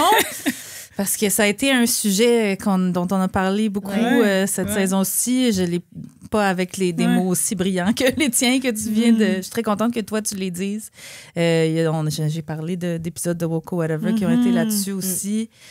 Je pense que oui, on est plusieurs à avoir des billets là-dessus, puis dans le sens, même les personnes concernées peuvent avoir des billets, peut-être que même Annie puis Damien auraient des billets par rapport à ça. Je pense ça mérite tout qu'on ouvre un peu nos esprits, qu'on lise des livres, qu'on soit dans la période de préparation, pré-contemplation, contemplation, mais je pense que ça a été difficile ça. pour beaucoup de personnes parce qu'Annie, elle a eu des comportements, tu sais, que les gens essayaient un peu de séparer, tu sais, mettons, le fait, tu sais, mettons, je sais qu'il y a des gens qui t'ont critiqué Emna parce que toi, tu disais, oui, mais comme moi, genre, comme tu dis, genre, je vais toujours root for her, peu importe ce qu'elle va faire. Puis il y a des gens qui avaient comme plus comme posture de type... On voit pas les couleurs. Mais pas tant qu'on voit pas les couleurs, mais plus... ça sonne un peu. Non, mais c'est pas ça que j'allais dire. C'est que leur posture, c'était plus genre... Je dis pas que c'était ma posture, mais je dis parce que c'est une personne de couleur qui a appris à agir de cette façon-là. Comme quelqu'un qui est rude à ce point-là dans la vie, comme, peu importe la couleur, ça reste un geste qui était, mettons, comme... irrespectueux. Fait que, tu sais, comment on navigue, comme je pense que les gens t'ont reproché de pas avoir assez de nuances, mais tu sais, peut-on avoir suffisamment de nuances pour plaire à tout le monde? Non, impossible. On n'aura jamais assez de nuances. Puis aussi, comme femme, genre, honnêtement, je trouve que c'est radical, genre, être rude, genre, c'est radical de, comme, parfois être comme, yo, tu sais quoi, tu m'as fait chier de le dire, genre, de déranger, genre, l'espèce de statu quo, de, comme, OK, d'être dans le care, puis tout, tu sais, comme, honnêtement, c'est une pression qu'on a comme femme d'être constamment dans le care, d'être constamment dans le soin, dans, genre, le fait de parler doucement, de, genre, vraiment inclure tout le monde, puis tu sais, la télé-réalité, ça fait du bien pour ça. Moi, les personnages féminins que j'aime le plus dans la télé-réalité, c'est du monde qui pète des coches, c'est du monde qui, tu sais, il y a quand même quelque chose de libérateur aussi comme femme quand t'écoutes une télé-réalité puis que les gens pètent des coches, là, t'es genre, c'est comme tu le vis par procuration. Puis c'est une belle leçon d'être comme, ben, tu sais quoi? Even this girl, like, she gets love, puis c'est chill. Je pense que c'est aussi comment on, mettons, concilie ça puis la sororité. Moi, en tout cas, là, les gens l'ont pas expliqué comme ça. C'est une hypothèse que je lance comme ça, mais je pense que c'est ça qui faisait réagir. Parce qu'autant qu'on voulait être solidaire, puis on veut toujours... En tout cas, on veut, je dis on, comme je parle, mettons les gens qui écoutent les ficelles ou comme les gens qui ont une sensibilité féministe en écoutant Occupation Double, qui sont un peu réveillés sur les dynamiques de racisme et tout. On veut root pour les personnes racisées dans OD ou les personnes de la majorité globale, pour reprendre ton expression. Mais quand les personnes de la majorité globale agissent pas comme un blanc, ben là, c'est confrontant. Oui, c'est ça, c'est confrontant. Mais j'ai aimé aussi ton exemple de, mettons, page blanche, là, que les garçons vont modeler dans un concept très binaire. Là, mais moi, c'est ça que j'essayais de dire. Puis c'est drôle. On s'est fait reprocher beaucoup de choses. On salue nos haters qui nous écoutent. Ça veut dire que ça brasse. C'est fascinant. Oui, exact. Mais on s'est fait... moi, c'est moi qui l'avais dit, je pense. J'avais parlé de Béatrice au début de la saison, que les gars étaient obsessed with her. Because she was quiet. Mais c'est ça, puis eux autres, ils disaient non, they're obsessed with her parce qu'elle a plein de qualités. J'étais comme, mais les gars les ont pas vues, ces qualités. Arrêtez, ça fait 2 semaines, ils sont là. Ils la connaissent pas, Béatrice, pour me reprocher. Ben c'est quoi, Amina, tu dis qu'elle est juste belle. C'est juste ça, ses qualités. Puis j'étais comme, non, c'est ça. Vous voyez pas la lunette avec laquelle j'essaye de parler de Béatrice. J'essaye de vous montrer que comme, men love quiet women. Men hate loud women. Je sais pas si vous avez vu ce trend-là sur TikTok. C'est hilarant. Moi, c'est sur mon fil depuis des mois. Oui, c'est comme une fille qui dit... Une fille, genre, qui semble être... une femme blanche qui semble être plus dans les valeurs un peu traditionnelles, les trad wife et tout ça, qui dit dans sa vidéo « Men don't like loud women ». Puis là, tout de suite, ça coupe à genre une fille qui est comme « La, la, la, la! » Tu sais, genre, pour dire. Puis il y a plein de variantes, puis c'est hilarant, mais c'est ça. Puis je dis pas que Béatrice is not worthy. Je dis pas que Béatrice n'a pas ces qualités-là de s'assumer et tout ça, mais de ce qu'on a vu qu'elle a montré aux garçons dans les maisons, c'est très quiet, très... qui s'accommode à n'importe quoi que les gars vont dire, qui ne met pas son pied à terre. Elle a même dit elle-même que c'était un enjeu qu'elle avait de passer, mettre son pied à terre et tout. Fait que je dis pas que j'encourage ce comportement-là, je dis que c'est ça qui est arrivé, puis c'est peut-être une des raisons pourquoi elle a autant fait l'unanimité au début, parce que ce genre de gars-là trippent sur ce genre de filles-là. Moi, je trouve ça... Évidemment, je suis une femme blanche, là, mais je trouve ça intéressant ce que tu dis de... Quand, en tant que femme grosse, mettons, être capable de se montrer pas sous un bon jour à son partenaire, c'est vraiment un challenge. Parce que t'es toujours un peu, puis j'imagine que c'est un peu ça, mais t'étais toujours un peu stressée de comme, hey, là, la journée où comme, je vais être trop, ou je serai pas de bonne humeur, ou je vais pleurer, ou ci ou ça, comme, ça va-tu rester pareil? Est-ce que là, il va réaliser, tu sais, que genre, I was too much all along, puis comme puis je pense que c'est dur de se rendre là quand même, surtout dans le dating moderne, là, de rencontrer quelqu'un avec qui tu arrives au point. C'est comme un point tournant, je pense, dans le dating. Quand tu arrives au moment où, comme, tu sais, t'as une mauvaise journée, mais là, tu vois ta date, puis là, ben, c'est là que ça se passe. Parce que là, la journée, genre, c'est aujourd'hui qui va me voir. Fake it, là. Non, c'est ça. Mais pourquoi on fake, puis c'est comme la déconstruction des deux côtés. Nous, on aimerait ne plus faker, puis assez avoir déconstruit pour s'en foutre de pas être maquillée, de pas porter de gaines, de pas nanana, tu sais, parce qu'on a déjà été ces personnes-là. Puis, en tout cas, moi, je remercie. Parfois, il y a des soirées où on l'est encore. Ben, voilà, j'ai envie des nanas. C'est ça, ça arrive, tu sais. Mais évidemment, on rêve tout à une partenaire qui nous accepte aussi et qui a déconstruit assez d'affaires pour nous accepter comme on est. Mais c'est vrai que c'est ça, pour une personne grosse, pour une personne de la majorité globale qui, mettons, moi, pendant une bonne partie de ma vie, je me lissais constamment les cheveux. Puis là, c'est comme, OK, je suis en couple. mon chum va me voir avec les cheveux frisés, puis il va me voir le processus de lisser. Mais c'est pas cute là, quand j'ai la moitié de la tête frisée, puis l'autre moitié d'été. Fait que là, c'est comme, OK, mais là, moi, à un moment donné, j'ai déconstruit ça de, hey, là, il va me prendre comme que je suis, parce que je suis Ou genre, je me suis pas épilée, parce que Chris, les pays de la Méditerranée, je sais pas si vous savez, on n'est pas en parlement. Là, à un moment donné, il faut accepter. Fait que c'est vrai que c'est. Puis je pense que c'est quelque chose aussi que OD a comme un peu. Puis je sais que tu voulais parler un peu de ça dans ta chronique, mais j'ai l'impression qu'il y a comme quelque chose qui à la base, OD, c'est comme. Bon, c'est la recherche de l'amour, mais tu sais, c'est quoi l'amour? Je pense que c'est d'avoir un refuge, c'est d'avoir un espace où est-ce que tu peux être en sécurité. Puis, tu sais, Annie, je pense qu'à travers les différents comportements dans la saison, on le voit qu'elle n'est pas, genre, détendue. Tu sais, toujours un peu sur ses gardes, toujours devoir, genre, sortir des trucs un peu cutthroat, tout ça. Puis, en fait, avec Damien, j'ai l'impression qu'on voit une version d'elle vraiment plus détendue. Ouais. On voit tu sais, puis c'est ça, en fait, le Black Love, c'est d'être capable d'avoir un espace où, genre, les micro-agressions puis tout le racisme que tu vis dans ton quotidien, t'as pas à le vivre comme dans ton intimité. Cocon, fait que, c'est vraiment, vraiment précieux. Il faut que tu puisses lâcher prise à un moment donné parce que ça se peut pas. Là. Mes collègues, même ma collègue de travail, le jour, elle me reflétait que quand j'ai commencé à dater le gars que je date, for a lack of a better word, mon presque chum, là, j'arrivais au travail, j'avais comme 17 sacs avec moi, puis là, je me changeais là, après ma journée de travail, puis je changeais de outfit, puis je refaisais mes cheveux, puis là, l'autre jour, j'arrive, puis là, j'étais comme... elle était comme, tu fais quoi ça? Oh, je m'en vais chez mon boy, whatever. Elle était crampée, là. Elle était comme, hey, le genre 3 mois, là, t'arrivais à job avec 7 outfits, tu faisais quasiment une parade de mode avant de t'en aller chez eux. Puis là, comme, elle était comme, good for you. T'es rendu à l'aise, t'es rendu bien. Comme, mais c'est sûr que là, ça fait 6 mois qu'on se date. Fait qu'à un moment donné, tu sais, il faut bien, là, parce que qui peut tenir aussi longtemps dans la superficialité? Puis j'ai hâte de voir.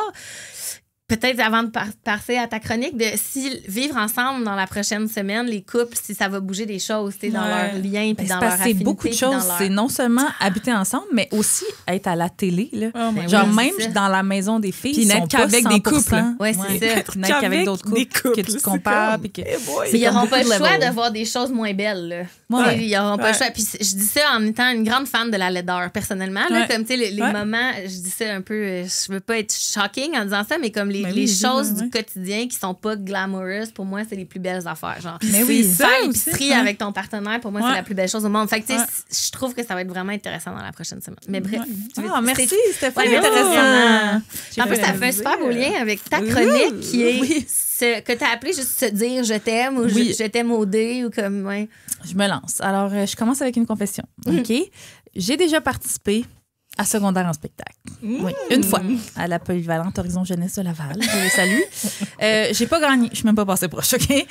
J'ai plus de succès au vendredi karaoké à la brasserie des Patriotes dans Hochelag quand Amélie puis moi, on reçoit une ovation debout pour notre interprétation de It's All Coming Back to Me Now de Céline. OK? J'ai pas eu le même succès à secondaire en spectacle. Ah, tu chantais? Oui, je chantais. Je chantais. Mais même si j'ai pas gagné, je me souviens d'avoir été vraiment fière de moi puis heureuse de mon choix de chanson qui était la plus belle chanson d'amour, selon moi, à l'époque. La chanson « Je t'aime » de Lara Fabian. Oh, wow! À la polyvalente, je commençais dans le haut de l'escalier de l'amphithéâtre, puis je descendais. Ah, c'était dramatique. La prochaine fois qu'on va aller au karaoké, il va falloir que tu fasses une rendition. C'est la scène d'une histoire de Cendrillon, là, ça. Ah, c'est vrai. J'ai vu 4 films. Oui. Ah oui, c'est vrai. Hilarida? Ah, non? ouais. Ah oui, oui, Cinderella Story, oui, avec Chad Michael Murray. Je l'ai sûrement vu, mais j'ai vraiment pas une bonne mémoire pour les films. Je m'excuse. Sauf pour les tiens, Nadia, bien sûr. Fait que bref, donc, je me suis rappelée de ce moment-là. Cette semaine, j'ai eu la toune dans la tête toute la semaine parce que ces 3 mots si importants ont été prononcés souvent dans les maisons d'OD dans les derniers jours. Il y a Cédric qui a dit « Je t'aime OD » à Alexandra avant qu'il soit... pas Alexandra, mon Dieu. À Catherine avant qu'il soit éliminé. Je t'aime OD qu'on devine veut dire genre... Je t'apprécie beaucoup selon ce que je vois ici dans l'aventure, mais attendons de voir comment ça se passe après quelques parties au Shaker de Sherbrooke pour voir si ça va marcher pour vrai. On se laisse une petite gêne post-Shaker Sherbrooke. Alexandra le dit à Anthony, elle aussi, cette semaine. Je t'aime OD. Et là, dimanche, pendant son voyage à Mallorca, que je dis d'une façon très normale, pendant son voyage avec Lauriane, Arnaud a dit « Je t'assure de dire qu'on est en couple puis que je l'aime tout court. » Même pas je t'aime OD. Mais là, il dit, je pense qu'on veut être prudent dans les choses qu'on pense puis qu'on ressent parce que c'est dur de départager la réalité d'OD. Est-ce que c'est vrai ce que je ressens? Est-ce que c'est parce que c'est une bulle? Oh, c'était très poussé comme réflexion.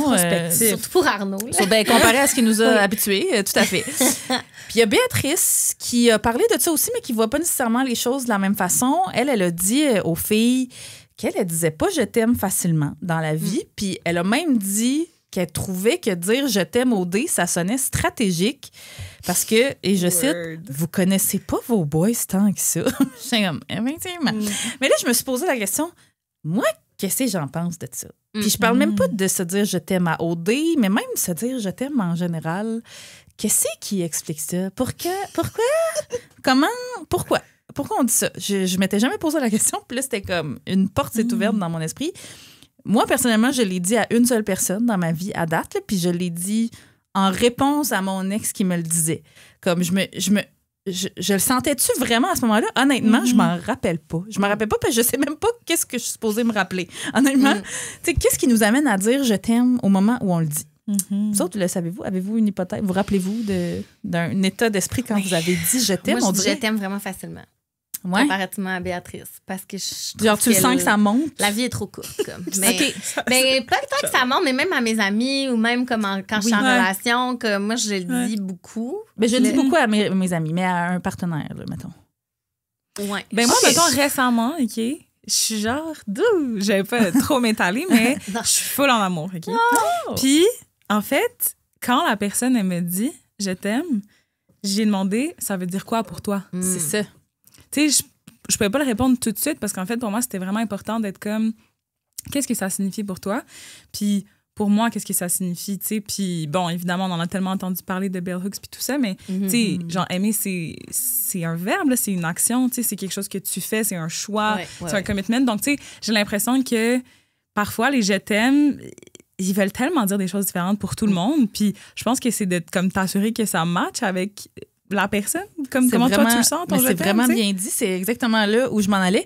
Je me trouve un peu nouille de ne pas avoir décidé de citer Bell Hooks parce que là, je cite un article du Journal de Montréal datant de 2014. Oui, mais l'as-tu déjà lu All About Love? Pas encore, c'est comme, c'est quelque chose, là. C'est un manifeste, là. Oui, moi, ça m'a pris 4 ans de lire. Mais moi aussi, à peu près. Puis à chaque fois que j'ai une nouvelle relation, puis là, je suis due dans, je regarde, je fais le signe d'amour parce que là, c'est ça, je vous dis, j'en parle un peu parce qu'il écoute pas les ficelles, mon boy, fait que c'est parfait. Bon, c'est bon, ça. Mais là, je suis due. Parce qu'habituellement, quand je commence une nouvelle relation, je relis. Refresh. Ah oui, absolument. Je retourne dans Bell Hooks. Je m'en vais lire ça ce soir. Mais à chaque fois que je le relis à différents moments de ma vie, je sais pas toi, mais ça hit différemment. Il y a des passages qui m'ont été passés 12 pieds par-dessus la tête que là, je lis des choses, puis là, j'en frissonne même. Là, à chaque relation significative que j'ai eue dans ma vie, je l'ai relue, puis il y a des trucs différents que j'ai appris qui sont restés avec moi. Vous me direz si vous pouvez compléter cette fabuleuse source qui est le Journal de Montréal en 2014. Fait que ça veut dire, sans t'as pas coupable, t'aurais pas vraiment pu quoter Bell Hooks. OK, parce qu'il y en aurait trop. Il y en aurait trop. T'aurais comme fait. Fait que là, j'ai commencé à lire Bell Hooks, puis j'ai pas écrit de chronique. Ça devient trop deep. C'est ça, OK. Parfait. Fait que donc, dans ce fameux fabuleux article, on dit que l'amour possède de nombreuses significations, comme tu le disais, Nadia. La réussite d'un couple dépend en grande partie de la signification que chaque partenaire donne à ce « je t'aime-là ». Fait que là, il y a le psychologue américain Robert J. Steinberg qui dit que l'amour est un triangle dont les 3 composantes de base sont l'intimité, la passion et l'engagement. Il est bien populaire en travail social. C'est vrai? J'avais jamais entendu parler de lui. On salue Bobby. La façon dont ces 3 composantes sont imbriquées détermine le sens qu'on donne au mot amour. Fait que pour certaines personnes, l'amour existe juste dans la passion, par exemple. Pour d'autres, il y a de l'amour que si les 2 partenaires s'engagent à long terme. Puis pour d'autres personnes encore, ben c'est l'intimité qui colore réellement l'amour. Fait qu'au final, c'est la coexistence de ces 3 éléments-là à différents degrés qui définit l'amour véritable. Là, je suis allée ailleurs, dans mes sources. J'ai trouvé le psychanalyste Don Carvette, que lui, il est plus raide dans sa définition, OK? Don, il dit, qu'en décrivant quand il décrit les premières étapes d'une relation amoureuse, il dit la personne peut penser que son partenaire est en amour. La personne peut penser qu'elle est en amour avec une autre personne, mais quand on regarde attentivement, turns out que l'autre c'est en fait elle-même. Okay? Oui, il dit, il est psychanalyste, hein, il dit une déclaration d'amour peut aussi être utilisée comme outil de manipulation. À date, c'est super, OK? Peut-être qu'on va avoir besoin de bell hooks après. Il dit, il faut être capable de reconnaître les signes. Est-ce que la personne essaie de m'arnaquer? Est-ce que la personne veut me charmer pour me manipuler? Dans toute cette incertitude, la seule chose qui soit claire par rapport à la phrase « je t'aime », c'est que peu importe la motivation derrière ou comment c'est interprété quand on le dit, c'est une déclaration qui, une fois faite, va altérer la relation de manière permanente. Il y a comme un avant puis un après là, quand on dit « je t'aime » parce que ça amène des questions. Ça amène... Là, il y a Peggy Camuth, qui est prof de littérature comparative à l'université de... Je suis allée partout, hein? À l'université de Southern California, qui dit que la compréhension universelle du langage, c'est qu'on l'utilise pour communiquer, pour dire qu'est-ce qu'il y en est puis qu'est-ce qu'il n'y en est pas. Mais il y a une grosse partie du langage qui est de faire des choses. Okay, là, on me suit, là, je parlais d'amour, comme manipulation, là, on est dans le langage. Parce qu'elle cite une théorie qui s'appelle The Performative Speech Act, qui a déjà été proposée par le philosophe britannique J.L. Austin en 1955. Parce que sa théorie aurait radicalement changé notre manière de comprendre comment le langage façonne la réalité. Fait qu'elle dit que si on pense juste au mot « je t'aime » comme étant performatif, on peut se demander qu'est-ce que ça amène, pas juste qu'est-ce que ça exprime. Parce que des fois, ça amènerait rien de plus que juste du sexe, selon la théorie. Mon psychanalyste Don, il revient justement avec son optimisme et il dit « On devrait pas truster ces mots-là, je t'aime, parce que, et je cite, les hommes utilisent ces mots pour convaincre des femmes, très hétéronormatifs, de se déshabiller depuis des siècles. » Wow! En même temps, Yo, mic drop! Wow! Il dit, et c'est de la manipulation. He's not wrong. Mais non, vas-y. Mais c'est ça, littéralement, OK? Je trouve que dans OD, c'est quand même dangereux, le « je t'aime OD », parce qu'il y a quand même quelque chose où, honnêtement, mettons même Arnaud là, qui dit... Moi, je l'ai pas cru. Premièrement, je l'ai pas cru. Quand il a dit « je suis à 2 doigts de ça fait dire 3 je t'aime jours de ça », moi, ce gars-là, il prépare ses arguments pour, genre, les tables de finale. Tu comprends? Parce que là, ça va être qui a dit le vrai « je t'aime », qui a dit le « je t'aime OD », qui s'est pas dit « je t'aime OD », ça va devenir une espèce de, genre, strate de compétition de qui est le plus en amour, tu sais. J'ai l'impression qu'à OD, c'est comme... Ça dénature, justement, genre, la puissance, en fait, de ces mots-là, tu sais. Puis... dans ce contexte-là, ils veulent pas dire nécessairement grand-chose. J'ai l'impression que quand tu dis ces mots-là, il y a une espèce d'engagement, il y a comme peut-être une promesse, il y a un futur.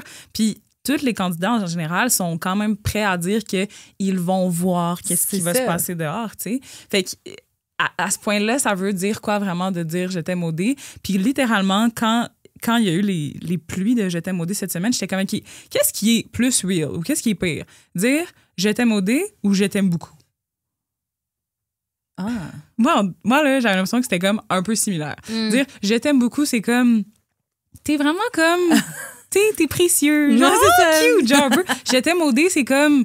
Je vais pas me mouiller, je vais pas rien... Tu sais, c'est facile de dire ça. « Je t'aime OD », c'est que c'est pas un vrai « je t'aime », genre. C'est intéressant. Mais en même temps, ils peuvent pas vraiment s'aimer authentiquement. Ils se sont presque pas vus, tu sais. Mais moi, j'ai l'impression que... Je sais pas. Moi, j'ai l'impression qu'ils restent ensemble quand même. Oui, c'est ça. Moi, le « je t'aime OD », pour moi, c'était comme, genre, j'ai vraiment aimé ce que j'ai vu ici. Puis comme, j'ai hâte d'aller dans la maison des exclus avec toi pour voir si ça va. Ouais, moi, je veux pourquoi pas... ça retenait de dire... En tout cas, je vais en parler plus tard, moi, je suis un peu en mode, pourquoi ça retenait de dire « je t'aime » quand... Je comprends. Je comprends. Qui dit ça peut-être de manière mais dis « je t'aime pour vrai ». Dis « je t'aime pour vrai ». Dis pas « je t'aime OD ». C'est pas un vrai « je t'aime ». Je trouve. Genre, dis « je t'aime ». Oui, je sais pas. Il y a des affaires qu'il y a dans les codes OD qui sont étranges. Je suis d'accord. Et c'est nouveau, un « je t'aime OD ». C'est vrai, c'est nouveau. Parce que c'est la première année, me semble. Parce que dans les années passées, on a déjà parlé... Ils disaient « je t'aime ». Hein? Ils se sont déjà dit « je t'aime » dans les... Puis après ça, on avait déjà fait des chroniques sur... Est-ce qu'on peut réellement, si on est une personne, mettons, que la sexualité intéresse, est-ce qu'on peut réellement dire « je t'aime » à quelqu'un avant d'avoir couché avec la personne? Alors que là, cette saison-ci, à OD, au moins, ils ont pu tester. Parce que c'est la première saison où il faut autant, là, on s'entend. Là. Fait que, tu sais, pour moi, on dirait que là, je trouve, avec comment la saison est set up, qu'ils ont vraiment quand même eu plus d'intimité que les années passées où ils se disaient « je t'aime » tout court. Mais j'ai quand même l'impression qu'ils sont en... Je t'aime, mais c'est... J'ai quand même l'impression qu'ils sont en amour avec ce qu'ils pensent que l'autre personne est. Mais, c'est ça. Mais en tout cas, Aren't j'ai we l'impression all, que c'est ouais. que oui, aren't we all, même dans la vraie vie. Mais Tout à fait. Fait que là, après, notre psychanalyste Don, il nuance, OK? Il dit quand même que parfois, c'est pas consciemment manipulateur. J'espère. Mon chum. Il dit, mais même quand c'est fait inconsciemment, les mots « je t'aime » peuvent refléter uniquement les besoins de la personne qui les dit. « Je t'aime » peut alors vouloir dire « j'aime comment tu me fais sentir ». Semble-t-il que ce serait commun quand ça viendrait d'une posture, et là, très narcissique du psyché. OK? Oh! Ce ne sont pas mes mots, vous aurez deviné. Mais là, il dit en comparaison, pour une personne qui aurait une posture plus mature, « je t'aime » serait à propos du toi, plutôt qu'à propos de la personne qui déclare son amour. Là, j'ai continué de chercher. OK? Parce que là, j'étais comme, ça va pas dans tous les sens. Je vais essayer de trouver un fil plus conducteur. Je suis tombée sur un article, attention, du Oprah Daily. Oh! Yes! Je sais pas. Yes. Ça sonne comme n'importe quoi, mais l'autrice a quand même parlé à des vrais psys, OK? Je pense. L'article s'appelle Wondering when to say I love you? Here's how to know if you're ready. Well, more or less. Love is not an exact science. C'est ça le titre. Oh boy! Tu passes par toute la gamme d'émotions.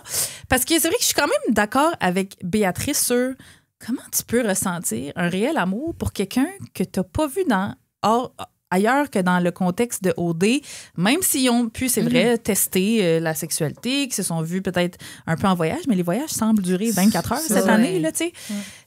C'est pas après 2-3 pépitos sangria de 5... En tout cas, je sais pas. Moi, je trouve que c'est un peu prématuré. Mais il y a la thérapeute Sofia Robirosa qui dit...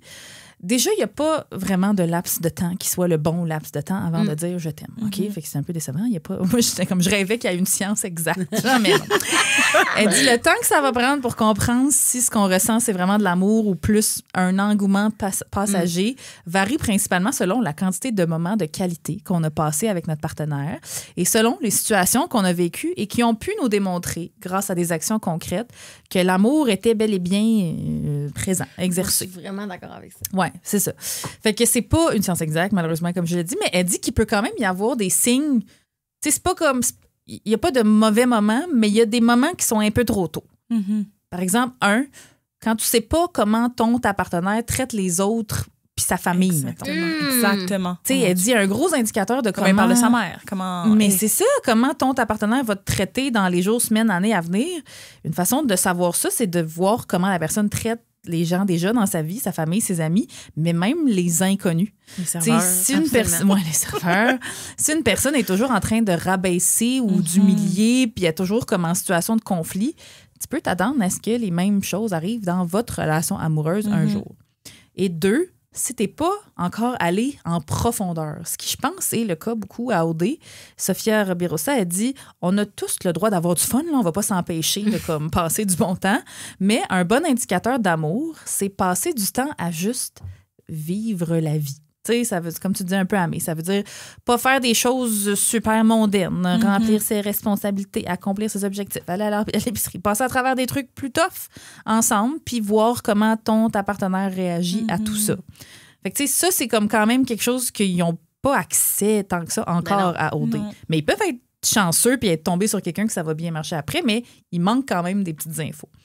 Il y a Jen Mann, qui est une psychothérapeute, qui dit qu'en gros, là, ça m'a quand même un peu choquée. Elle dit, il y a trop de monde qui déclare leur amour pendant la phase lune de miel. Mais elle dit que la phase lune de miel, c'est généralement la phase dans les 6 à 18 premiers mois d'une relation. OK. J'étais genre, Pas j'ai le jamais 0 à attendu 18 mois, moi, avant de dire je t'aime. Mais j'ai dit juste une fois, mais elle dit, le problème, c'est que dans la plupart des cas, tu sais pas encore ce que tu as entre les mains à ce moment-là. Puis pendant cette phase-là, elle dit que les gens sont comme aveuglés, évidemment, par l'excitation du moment. Puis c'est pas nécessairement une mauvaise chose, parce qu'il faut bien avoir du fun dans la vie, elle aussi, elle dit. Mais il faut pas être trop rapide à qualifier ça d'une chose que ça n'a pas encore eu le temps de devenir. Ça dit du mot, on est loin des 2-3 dates Pépito Sangria de 12 minutes. Après, moi, j'en ai tellement Ferrata, parlé de mais... ça avec ma psy quand j'ai recommencé à dater, ouais. là, parce que j'étais stressée de recommencer à dater. Je sortais d'une relation de 4 ans quand même, puis dans laquelle j'étais quand même bien dans mes pantoufles. Là, on est passé plusieurs phases. Là. On avait passé des choses difficiles ensemble, puis là, j'étais vraiment stressée. Puis à un moment donné, elle me reflétait, elle me dit, ben là, moi, quand tu parles de ta nouvelle relation, j'ai l'impression que tu es encore quand même dans une posture d'observation. Ouais. Elle était comme au sens où je te sens pas, mettons, complètement emballée, head over heels, genre passionnée de Loulou. Elle était comme, comment tu m'en parles, en tout cas? Elle était genre, je te sens quand même lucide là-dedans, tu sais. Puis au début, j'étais comme, Dieu, mais c'est-tu positif? Comment qu'elle t'a dit? C'est ça. Puis elle était comme, ben, elle dit, moi, je pense que oui, parce qu'elle dit souvent, t'es pas aveuglé ou t'es pas complètement des loulous, là. C'est ça. Ou elle était comme, tu sais, parce qu'au début, je m'inquiétais. En tout cas, je vous en parlerai en mic après, mais c'est arrivé vite, mettons, quand j'ai rencontré cette personne-là après ma séparation. Puis je m'attendais pas à ça. Là. Je pensais pas que ça allait être quelqu'un que j'allais encore voir 6 mois plus tard. Puis là, j'étais comme, tu sais, mais t'as pas ce pattern-là d'habitude. T'as le droit d'avoir du fun, mais de rester comme critique, mettons. Puis de te questionner sur, comment je me sens quand ça arrive. Puis de pas nécessairement tout de suite te dire, OK, je suis en amour, c'est l'homme de ma vie, c'est le père de mes futurs enfants. Comme, tu sais, elle était comme, t'as juste le droit d'enjoy ce qui se passe sans nécessairement crier à l'amour d'emblée. Comme, c'est pas moins beau. Ou complètement arrêté parce que ou complètement c'est ça, pas daté. Elle était comme, c'est pas moins beau, c'est pas moins le fun, juste parce que t'es pas en train de dire je t'aime puis que lui dit pas je t'aime après 3 dates, là. Fait qu'elle était comme, elle me suggérait que la posture d'observation, c'était pas nécessairement une mauvaise affaire puis qu'on gagnerait, tu sais, à observer plus les gens. C'est ça qu'elle dit. C'est ça que OD ne fait pas, dans le fond. C'est aussi ça, c'est qu'ils ont pas le luxe de pas tout de suite, genre, se matcher, complètement être head over heels sur la personne avec qui ils sont en couple OD, tu sais, j'ai mis des guillemets, parce que, en tout cas, il y a tous des termes à OD, on pourrait analyser ça pendant des heures, mais, tu sais, ils ont pas le luxe, puis ça va être tenu contre eux s'ils sont pas amoureux assez rapidement. Fait c'est comme un peu aux antipodes de qu'est-ce que c'est d'être. C'est ça, ils peuvent pas être dans une vraie analyse. Mais Monica Berg, qui est une autrice et leader de pensée spirituelle. Je sais pas si c'est encore le Oprah Daily. Je sais pas, je leur ai fait confiance. Monica, elle dit qu'on devrait jamais dire ces mots-là avant de, un peu comme tu le dis, de se regarder nous dans le miroir. C'est un peu cliché, mais c'est ça. Elle dit, c'est essentiel d'examiner la relation qu'on a avec nous-mêmes avant de dire à une autre personne qu'on l'aime. Puis elle suggère qu'on soit vraiment radicalement honnête avec nous-mêmes, qu'on n'ait pas peur de faire face à nos patterns, parfois complètement dysfonctionnels. Elle dit, il faut s'assurer que ta motivation de dire « je t'aime » à quelqu'un soit nourrie par un véritable désir d'exprimer ton amour, puis pas par du désespoir ou par de la solitude. T'sais. Puis Jen Mann, elle dit un peu la même chose. Elle explique qu'on développe souvent l'habitude de rechercher une relation, vous l'avez sûrement déjà entendu ça, pour combler les besoins qu'en fait, seuls nous pouvons réellement satisfaire. Par exemple, on peut croire qu'on est à la poursuite d'une histoire d'amour quand en fait, inconsciemment, on cherche juste une béquille émotionnelle ou une petite distraction joyeuse. Fait qu'avec le taux très bas de réussite des couples post-OD, je garderais ça en tête.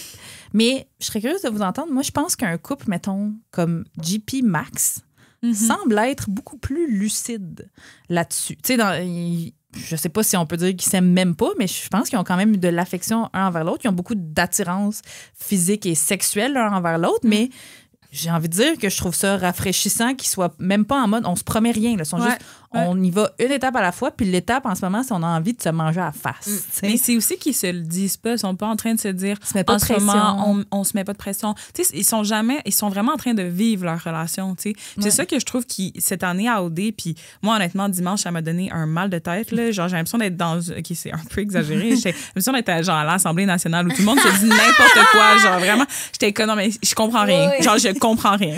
Puis j'ai l'impression qu'en fait, c'était genre un concours de diplomatie de comme faire valoir ton couple, puis genre de discuter de stratégie, avec des arguments d'élimination aléatoires. Ouais, puis je trouve que c'est un des trucs cette année à OD que je trouve vraiment dommage, c'est que j'ai l'impression qu'on n'a pas le luxe d'être dans les relations. Tu sais. Normalement, c'est une game genre de comme c'est difficile parce qu'il y a comme des trahisons amoureuses, il y a des affaires qui se passent où est-ce que l'autre a fait plus confiance à l'autre, puis en fait JP puis Max, c'est un des seuls qui est arrivé quelque chose dans leur relation où est-ce qu'ils ont dû genre s'ajuster, ils ont eu un défi, c'est vrai, il y a eu des pics, puis ça, c'est ça là, des relations, c'est ça qui fait en sorte que t'es comme OK, tu vois un peu la vraie nature. Puis moi, j'y crois là, au couple OD, mais il faut qu'ils aient vécu des choses dans l'expérience puis dans l'aventure. Puis en ce moment, honnêtement, il y en a pas beaucoup qui vivent des hauts et des bas là, dans leur relation. T'sais. C'est vrai. Je pense que moi, mon point de vue là-dessus, là, puis Gab nous fait signe que c'est un long épisode, là, fait qu'on va tout conclure après, mais comme, moi, je pense pense que mon point de vue là-dessus, c'est genre, l'amour, c'est surtout quelque chose qu'on ressent puis qu'on vit. Comme. Fait que, tu sais, ils n'ont pas nécessairement besoin de se dire « je t'aime au dé », mais je pense que « je t'aime au dé », pour moi, ce que ça signifie en la traduction quand ils se disent ça, c'est genre, ben tu me fais sentir bien. Comme je me sens bien avec toi, puis j'ai confiance avec envie toi, de m'engager, j'ai envie de comme, peut-être, poursuivre avec toi. Mais moi, je trouvais ça cute. Je t'aime au dé, je trouvais que ça amenait une dimension comme différente de comme, je vais... Tu sais, les termes au dé, c'est souvent plus au début de l'aventure, comme il y a de la bisbille, on va papillonner, ou comme, tu sais, c'est souvent des termes qui sont plus dans la période de séduction, alors que là, il arrive inévitablement le point où ils sont tous matchés. Fait que je trouvais que je t'aime au dé, c'était significatif, mais ça change rien au fait que, comme, tu sais, l'amour, même si on se le dit ou pas, tu sais, c'est comment on se sent avec la personne, comment on agit, qui est comme plus parlant, qui est comme... Moi, il y a des hommes dans ma vie qui m'ont dit « je t'aime » très rapidement, qui m'aimaient pas vraiment, au sens où ils ont été très méchants avec moi, puis qui ont été cruels même, versus des gars que j'ai datés très longtemps. Mon ex, c'était pas un je t'aime facile, mettons, mais il m'a fait sentir très aimée, puis comme... Là, juste lancez pas ça. C'est ça, là, je l'ai pas dit moi non plus à ma nouvelle date que je l'aime, parce que c'est ça, je suis encore un peu... C'est gros, c'est engageant, tu sais, mais est-ce qu'il me fait sentir, mettons, vu, entendu, puis apprécié, aimé au quotidien, certainement. Tu sais, j'ai rien à dire. Fait que... Ben, on dirait que ça me fait changer mon opinion sur Je t'aime au dé. Je pense que peut-être que c'est la promesse de un je t'aime éventuel. Donc, tu sais, ils essaient pas de dire un je t'aime qui serait dénaturé de comme l'importance de ce mot-là, tu sais. Je pense qu'il y a des gens le plus pour que qui tu peux dire à OD. Vraiment difficile aussi de dire je t'aime, que c'est très engageant, peut-être trop engageant, qui ont peut-être peur un peu de comme se mouiller, puis comme Béatrice disait, puis c'est pas vraiment nécessairement positif. C'est encore safe, dire je t'aime au dé. Mais la grande romantique en moi est en mode « ah oui, je trouve ça cute ». Puis la féministe radicale c'est quoi, là, en maintien, c'est ça? En maintien. Et comme, c'est fucking prématuré, vous savez pas qu'est-ce qu'il y a, vous savez pas comment il parle de ses ex encore, ce gars-là. Mais en tout cas, trop à suivre. Trop intéressant. Mon Dieu, je sais même plus on a tellement jasé. On est rendu au segment des prédictions, en fait. Puis là, encore une fois, juste rappeler, on enregistre les épisodes le lundi soir. Fait que ce segment du podcast est celui qui vieillit le plus mal à chaque semaine. Mais moi, j'avais deux points dans les prédictions. Qui sera le coup de cœur, selon vous? Parce que le vote du coup de cœur a été ouvert le dimanche c'est parce qu'on a dit Noémie avant. Là, ça commence... Naomi, pardon, là, ça fait longtemps. Après ça, on a dit Xavier, mais je pense que c'est déjà des la ballonne a pété un peu. Là, moi, je pense Julie Pierre. Moi, j'ai voté Julie Pierre. Moi aussi. T'as voté? She grew on you. Parce qu'à moi, je pense que j'ai voté pour elle aussi. Moi, j'ai voté. Ben là, je l'ai vu sur Instagram. Il y a la page, je l'avais postée, puis j'étais comme, je vais le faire. Pensez-vous que le public moyen OD pourrait voter pour elle aussi? Elle est divertissante. Qu'est-ce qu'elle ferait si elle était pas là? Elle est attachante, là. Elle est vraiment attachante. Il voterait pour qui, sinon? Max, peut-être. Mais Max, il s'efface un peu ces derniers temps. Je sais pas. Mais pour moi, c'est évident que ça serait Julie Pierre, mais je me demande si hors de ma chambre d'écho, ça serait Julie Pierre. Ouais. Je sais vraiment pas. Mais en tout cas, on n'est plus dans Naomi et Xavier, malheureusement, pour eux autres. On l'a beaucoup aimé, Naomi, mais comme... Mais peut-être qu'elle va avoir un comeback, Naomi, parce qu'elle a tellement comme parlé de son expérience d'OD dans les différents genres podcasts, médias. Peut-être que... Ben, je pense que ça va être une intéressante heure de vérité. J'espère. Oui. Puis, le prochain couple à partir, selon vous? Ben, je pense qu'ils vont y aller, dans le sens à moins qu'il y ait des jeux aléatoires. Tu penses? Moi, je pense que dès qu'ils peuvent éliminer Annie Damien, ils le font. Non. Qui va garder Annie Damien maintenant que Cédric est parti? Mais je sais pas s'il va y avoir encore des jeux. Il faut qu'il gagne des défis. Il faut qu'il gagne des défis. Ouais, c'est ça. Honnêtement, peut-être Julie Pierre. Julie Pierre, elle aime bien parce que Alex va jamais backer Julie Pierre, puis peut-être qu'il va y avoir une nouvelle alliance. Ouais. Julie Pierre, Annie. Je leur souhaite. Avec d'autres prédictions? Non. J'ai juste hâte que chop. Ouais. Puis que le dragon à 3 têtes là, de Sébastien Arnaud. C'est quoi l'autre son? Dragon à 3 têtes. Anthony. Là. Chop. Anthony. Wow. J'ai rarement vu un couple avec aussi peu de chimie et aussi peu de charisme, Anthony et Alex. Ben, tu vois, moi, c'est l'exemple parfait de. Ils se connaissent pas, ils se trouvent beaux. Puis là, mais c'est de l'immaturité émotionnelle pour moi. Ils se sont dit, je t'aime. C'est faux. Vous aimez pas. Moi, c'est le moment où Antoine arrête pas de dire, hey, je me sens comme un gars de 17 ans. Non, je suis comme, ça, c'est de l'anxiété. Je suis comme, c'est la période la plus anxieuse. Genre, avoir 17 ans puis triper sur une fille de ton secondaire. Je suis comme, t'es anxieux, Antoine. Genre, t'es-tu correct? Va souffler des bougies sur tes doigts. T'es-tu correct, genre? Avant de terminer l'épisode, dans tes faits saillants, je reviens en arrière parce qu'on a tellement reçu de messages. Puis là, je fais une parenthèse malgré les gros yeux à Gab, mais on n'a pas parlé du prank Non, sur parce que je Instagram, l'ai mais pas, on voulait juste dire qu'on a trouvé ça dégueulasse, nous autres aussi. En fait, il faudrait Quel juste prank? l'adresser. Mais c'est parce prank? qu'ils l'ont pas montré à la télé. Je me suis demandé s'ils allaient le Quand montrer Seb cette et Mathieu semaine. se sont battus. Quand Seb Ouais. et Mathieu se J'ai sont failli fait battus. un paniquer. message, les filles J'ai failli là-dessus, là, paniquer. que Ouais. j'ai blank au début, mais comme... Ouais, on en a pas parlé, mais c'était dégueulasse. C'est C'était vraiment dégueulasse. trash. C'est C'était pas comme quelque une chose- joke, mais c'est vraiment pas drôle. Moi, tout de suite, je me suis dit, oh my God, BR, genre, sors de là. Tout de Oui, suite, je ouais, me suis dit, ouais, ça. ouais. Ben, c'est parce qu'on a tout Il était trop cru convaincant, là. au Ouais, fait ouais, que ça. ça se pouvait que Sébastien soit comme ça. Ouais, Donc, ouais, ouais, ça, nous, Ah, on voilà, a tout haï. je voulais juste qu'on le nomme parce que là, je viens de penser à tous les messages qu'on a reçus avec cette Ben, c'est pas... cette OK, vidéo-là. je finis juste la parenthèse en disant, dans OD Extra, ils ont remontré, puis on dirait que mon cerveau avait essayé de l'effacer, que l'année passée, il avait fait un prank aux candidats-candidates. Fred était allé dans les maisons puis pleurait en disant qu'il C'est s'était vrai. séparé, lui puis Alicia. Ah, si, Puis c'est j'étais comme, vrai. faut qu'il arrête les pranks. C'est C'est pas pas drôle. drôle. C'est pas drôle, c'est pas drôle. traumatisant. Ces gens-là sont genre sur du 110 à tout moment. Ils Voilà. pensent que tout est vrai. Puis que Exact. comme... Eh oui. Bref. Fait que, Ah. ouais. Mais bon, avant de finir l'épisode avec les recommandations culturelles, on voulait vous glisser un petit mot sur le Patreon des ficelles. On a eu tellement de fun dans l'enregistrement la semaine passée qui était réservé au Patreon live. Fait qu'on a déjà hâte de revoir tout le monde pour la fin de la saison, pour le dernier épisode. Et le Perks Patreon de la saison arrivera bientôt. C'est des nouvelles bougies. On nomme-tu les odeurs? Ben, on peut vous teaser. vous Vas-y, teaser. vas-y. Ben là, on était bien fiers de nos noms. On en a une qui s'appellera donc la Pepito Sangria, Ah. qui sera fruitée. Oui, comme vin chaud un peu. Oui, on voulait y aller un peu mode hivernal parce Ouais. que ça s'en vient. On essaie d'oublier qu'on est en novembre puis on veut passer tout de suite en décembre tant qu'à faire. Et l'autre est, mais là, je pense que ça sera peut-être la plus populaire.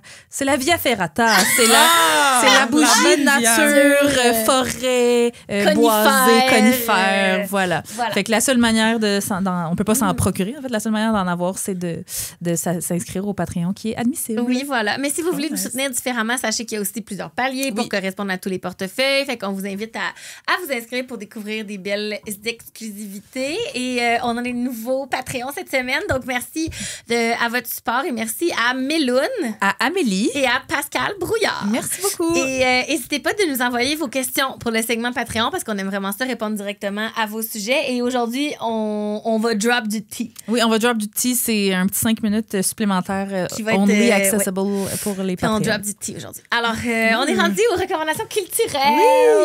Ah, tu veux que je commence Ben oui, ça? vas-y, OK, parfait. donc. Ben moi, j'ai envie de vous recommander l'essai qui va sortir bientôt qui s'appelle « Les féministes n'ont pas d'humour, une idée reçue qui a fait son temps ». Là, c'était un petit peu co-sanguin, mon enfant. C'était un petit peu méta parce que là, je travaille en culture. Fait que je fais souvent partie de mes propres recommandations culturelles. Mais donc, c'est un collectif qui vise à montrer que les mots humour et féminisme ne sont pas incompatibles. Si les premières et rares filles à monter sur scène dans les décennies précédentes hésitaient à se dire d'emblée féministes pour ne pas s'aliéner l'auditoire, il en va autrement aujourd'hui. On est dans la phase action. Non, c'est pas ça qui est écrit, mais je l'ai improvisé. Nombre d'humoristes affichent haut et fort leur posture politique. Les textes qui composent cet ouvrage proposent d'abord des analyses ciblées sur des styles ou des autrices féministes. Et la deuxième partie donne la parole à des artistes pleines de courage, stop it, qui témoignent de leur métier de l'intérieur et expliquent les astuces auxquelles il faut recourir pour faire bouger les choses. Des artistes comme Coralie Laperrière, Gariana Jean-Louis, Anne-Sarah Charbonneau, qu'on a déjà reçu officielle, Noémie Leducroix et une certaine Emna Achour qui va jeter la boc. Alors, le lancement, c'est mercredi le 12 novembre à 18h à la librairie féministe Le Guélion à Montréal. J'y serai. Si vous êtes dans le coin, n'hésitez pas à venir faire un tour. Sinon, il sera dispo évidemment dans toutes les bonnes librairies indépendantes ou sur leslibraires.ca. Oh, merci. Anna. Toi, Nadia? Moi, ben, je vais faire un peu comme toi. là. Bon, moi, j'ai peut-être 2 petites recommandations. Certainement. Tantôt, je parlais du Black Love, puis tout ça. Donc, si vous êtes curieuse, il y a un livre que je viens de finir de lire parce que je reviens d'un grand voyage en Afrique, donc c'est ma première fois sur le continent. Puis j'ai eu la chance de lire le livre qui s'appelle « Mais leurs yeux dardaient sur Dieu ». C'est un très long titre et difficile à dire, je le redis. « Mais leurs yeux dardaient sur Dieu » de Zora Neale Hurston. C'est une Afro-Américaine, puis dans le fond, ça se passe dans un village aux États-Unis juste après qu'il y ait eu l'émancipation des esclaves. Donc, c'est l'histoire d'une femme qui tombe en amour avec 3 hommes différents. Donc, tu la suis dans tout ça, puis c'est vraiment, vraiment incroyable. c'est l'autrice Alice Walker qui avait retrouvé les écrits de cette femme-là qui est décédée dans un anonymat total, mais vraiment, c'est un joyau de la littérature afro-américaine. Et c'est sur la romance noire. Donc, voilà, je le recommande. Ça fit. Yes. Puis sinon, moi, justement, comme je le disais tantôt, quand je fais des trucs un peu plus sérieux, d'écouter OD, je fais des films. Donc, j'ai mon premier long métrage documentaire qui sort. Je suis vraiment, vraiment contente. C'est un film que j'ai fait pendant 7 ans. Ça s'appelle Recomposer, puis c'est sur un film, c'est sur ma quête comme personne métisse à vivre avec les 2 pans de mon identité, donc le fait de chercher à appartenir, mon rapport à l'amour, mon rapport avec le fait de grandir dans une famille d'accueil blanche. Donc, il y a énormément de... Il y a a lot of me in it. Puis, c'est un film choral aussi. Donc, bref, ça sort. La première mondiale est à Doc NYC. Donc, je m'en vais à New York la semaine prochaine. Wow! Mais ça va être à Montréal, au RDM, donc aux Rencontres internationales du documentaire de Montréal, le 28 et le 30 novembre. Donc, check ça. Vraiment. Ouais. Oui, toi, Amé. Oh! Moi, en fait, si vous me suivez sur mon Instagram personnel, vous aurez peut-être vu dans mes stories que je suis dans ma Sporty Spice era, au sens où je renoue présentement avec le mouvement intuitif et le sport, après avoir internalisé pendant, ma foi, beaucoup trop longtemps que les femmes grosses sont pas capables de faire de l'exercice, sauf dans le but de maigrir, évidemment. Et après avoir vécu de nombreuses humiliations dans les cours d'éducation physique à l'école, mais je déconstruis présentement activement mon rapport au sport, j'aurais envie de dire. J'ai parlé que ma meilleure amie, au début de la saison, elle faisait du yoga latte, qui est un mélange comme de hot yoga puis de pilates, puis qui était bien trop craqué. Et I joined the cult. Là. Je suis allée faire du yoga latte. J'ai mal partout, j'ai tout aimé. Est-ce que t'as la petite lingette à la fin? À la fin. Il faut y aller. Il faut la petite lingette. Ça, ouais. Puis, parce que j'aime accompagner justement mes réflexions personnelles de réflexions de gens qui ont réfléchi bien avant moi de manière bien plus pertinente sur les questions qui m'habitent, j'ai commencé à lire l'essai de Chloé Rochette, qui est la fondatrice du mouvement Happy Fitness. Je ne sais pas si vous avez vu passer ça sur Instagram, peut-être. Un essai qui s'intitule joliment « Tout le monde aime danser, plaidoyer pour libérer le mouvement ». Fait que je vous lis le synopsis. Soumis aux règles de la performance et aux idéaux inatteignables, le mouvement, bien qu'il soit inné, a perdu depuis longtemps son caractère enfantin. Dans cet essai très personnel, Chloé Rochette entreprend de nous convaincre que bouger est d'abord un acte d'amour, instinctif et magique, et que le corps en mouvement est une histoire qu'il faut apprendre à raconter autrement. Fait que je suis dans ma lecture parce que la vie va vite. Là. Je l'ai pas encore terminée. Mais ça m'aide vraiment beaucoup jusqu'à présent à me permettre d'avoir du fun dans le sport puis de prioriser ces moments-là dans mon horaire. Comme j'ai un horaire extrêmement chargé, mais comme je mets, mettons, le yoga là, dans mon horaire puis j'y vais. Je prends le temps de faire ce sport-là que j'aime, que ça me rend très fière, mes progrès. C'est la première fois que je fais, mettons, assez longtemps du sport pour voir un progrès. Comme, tu sais, de voir comme au début, là, en septembre, quand j'ai commencé versus maintenant, on arrive en novembre, à quel point j'ai cheminé. Puis, tu sais, je trouve que c'est difficile, tu sais, quand on parle de faire du sport, on se fait souvent, je sais pas si c'est parce que je suis une femme grosse, mais tu sais, on a même reçu des commentaires qui comme, là, t'as parlé d'idolème, c'est du yoga de banlieue, mais comme, I do not care. Genre, moi, j'aime vraiment ça, aller au idolème, c'est à côté de chez nous. Ils ont un bon éclairage.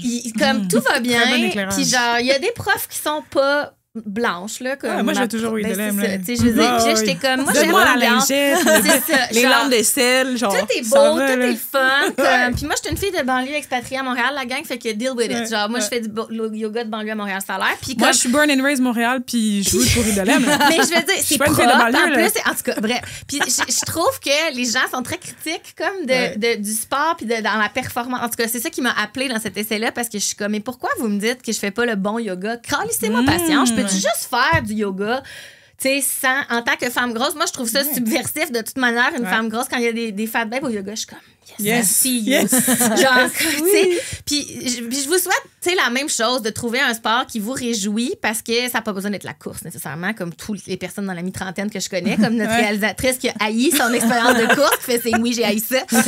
Mais pour moi, c'est vraiment une réalisation radicale dans ma vie que si je prends le temps d'avoir du fun dans le mouvement puis de bouger, ben je suis juste une meilleure version de moi-même, honnêtement.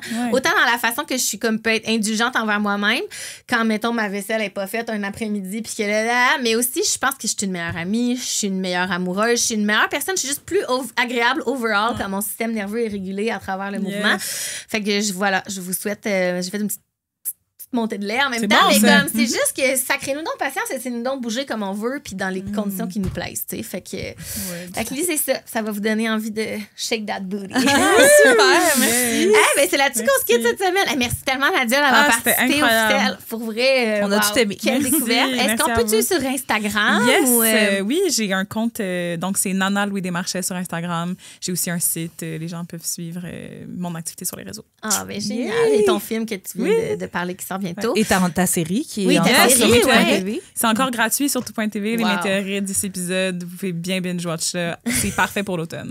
Ah, merci. Merci, Gabrielle, notre ficelle de l'homme, pour la production, la diffusion, l'organisation. Merci à l'équipe de Virage Sonore pour leur chaleureux accueil et leurs bonbons. Merci à Marie-Hélène, la magicienne du montage. Merci, Julien, pour notre jingle. Et merci à vous, chers ficellos, ficellunes, de continuer à dialoguer avec nous sur les réseaux sociaux et d'être des milliers à nous écouter à chaque semaine. Ça nous touche beaucoup. Comme d'habitude, vous pouvez nous écouter sur le site de Pivot Québec et sur votre plateforme de balado préférée chaque semaine. À la semaine prochaine! Ciao!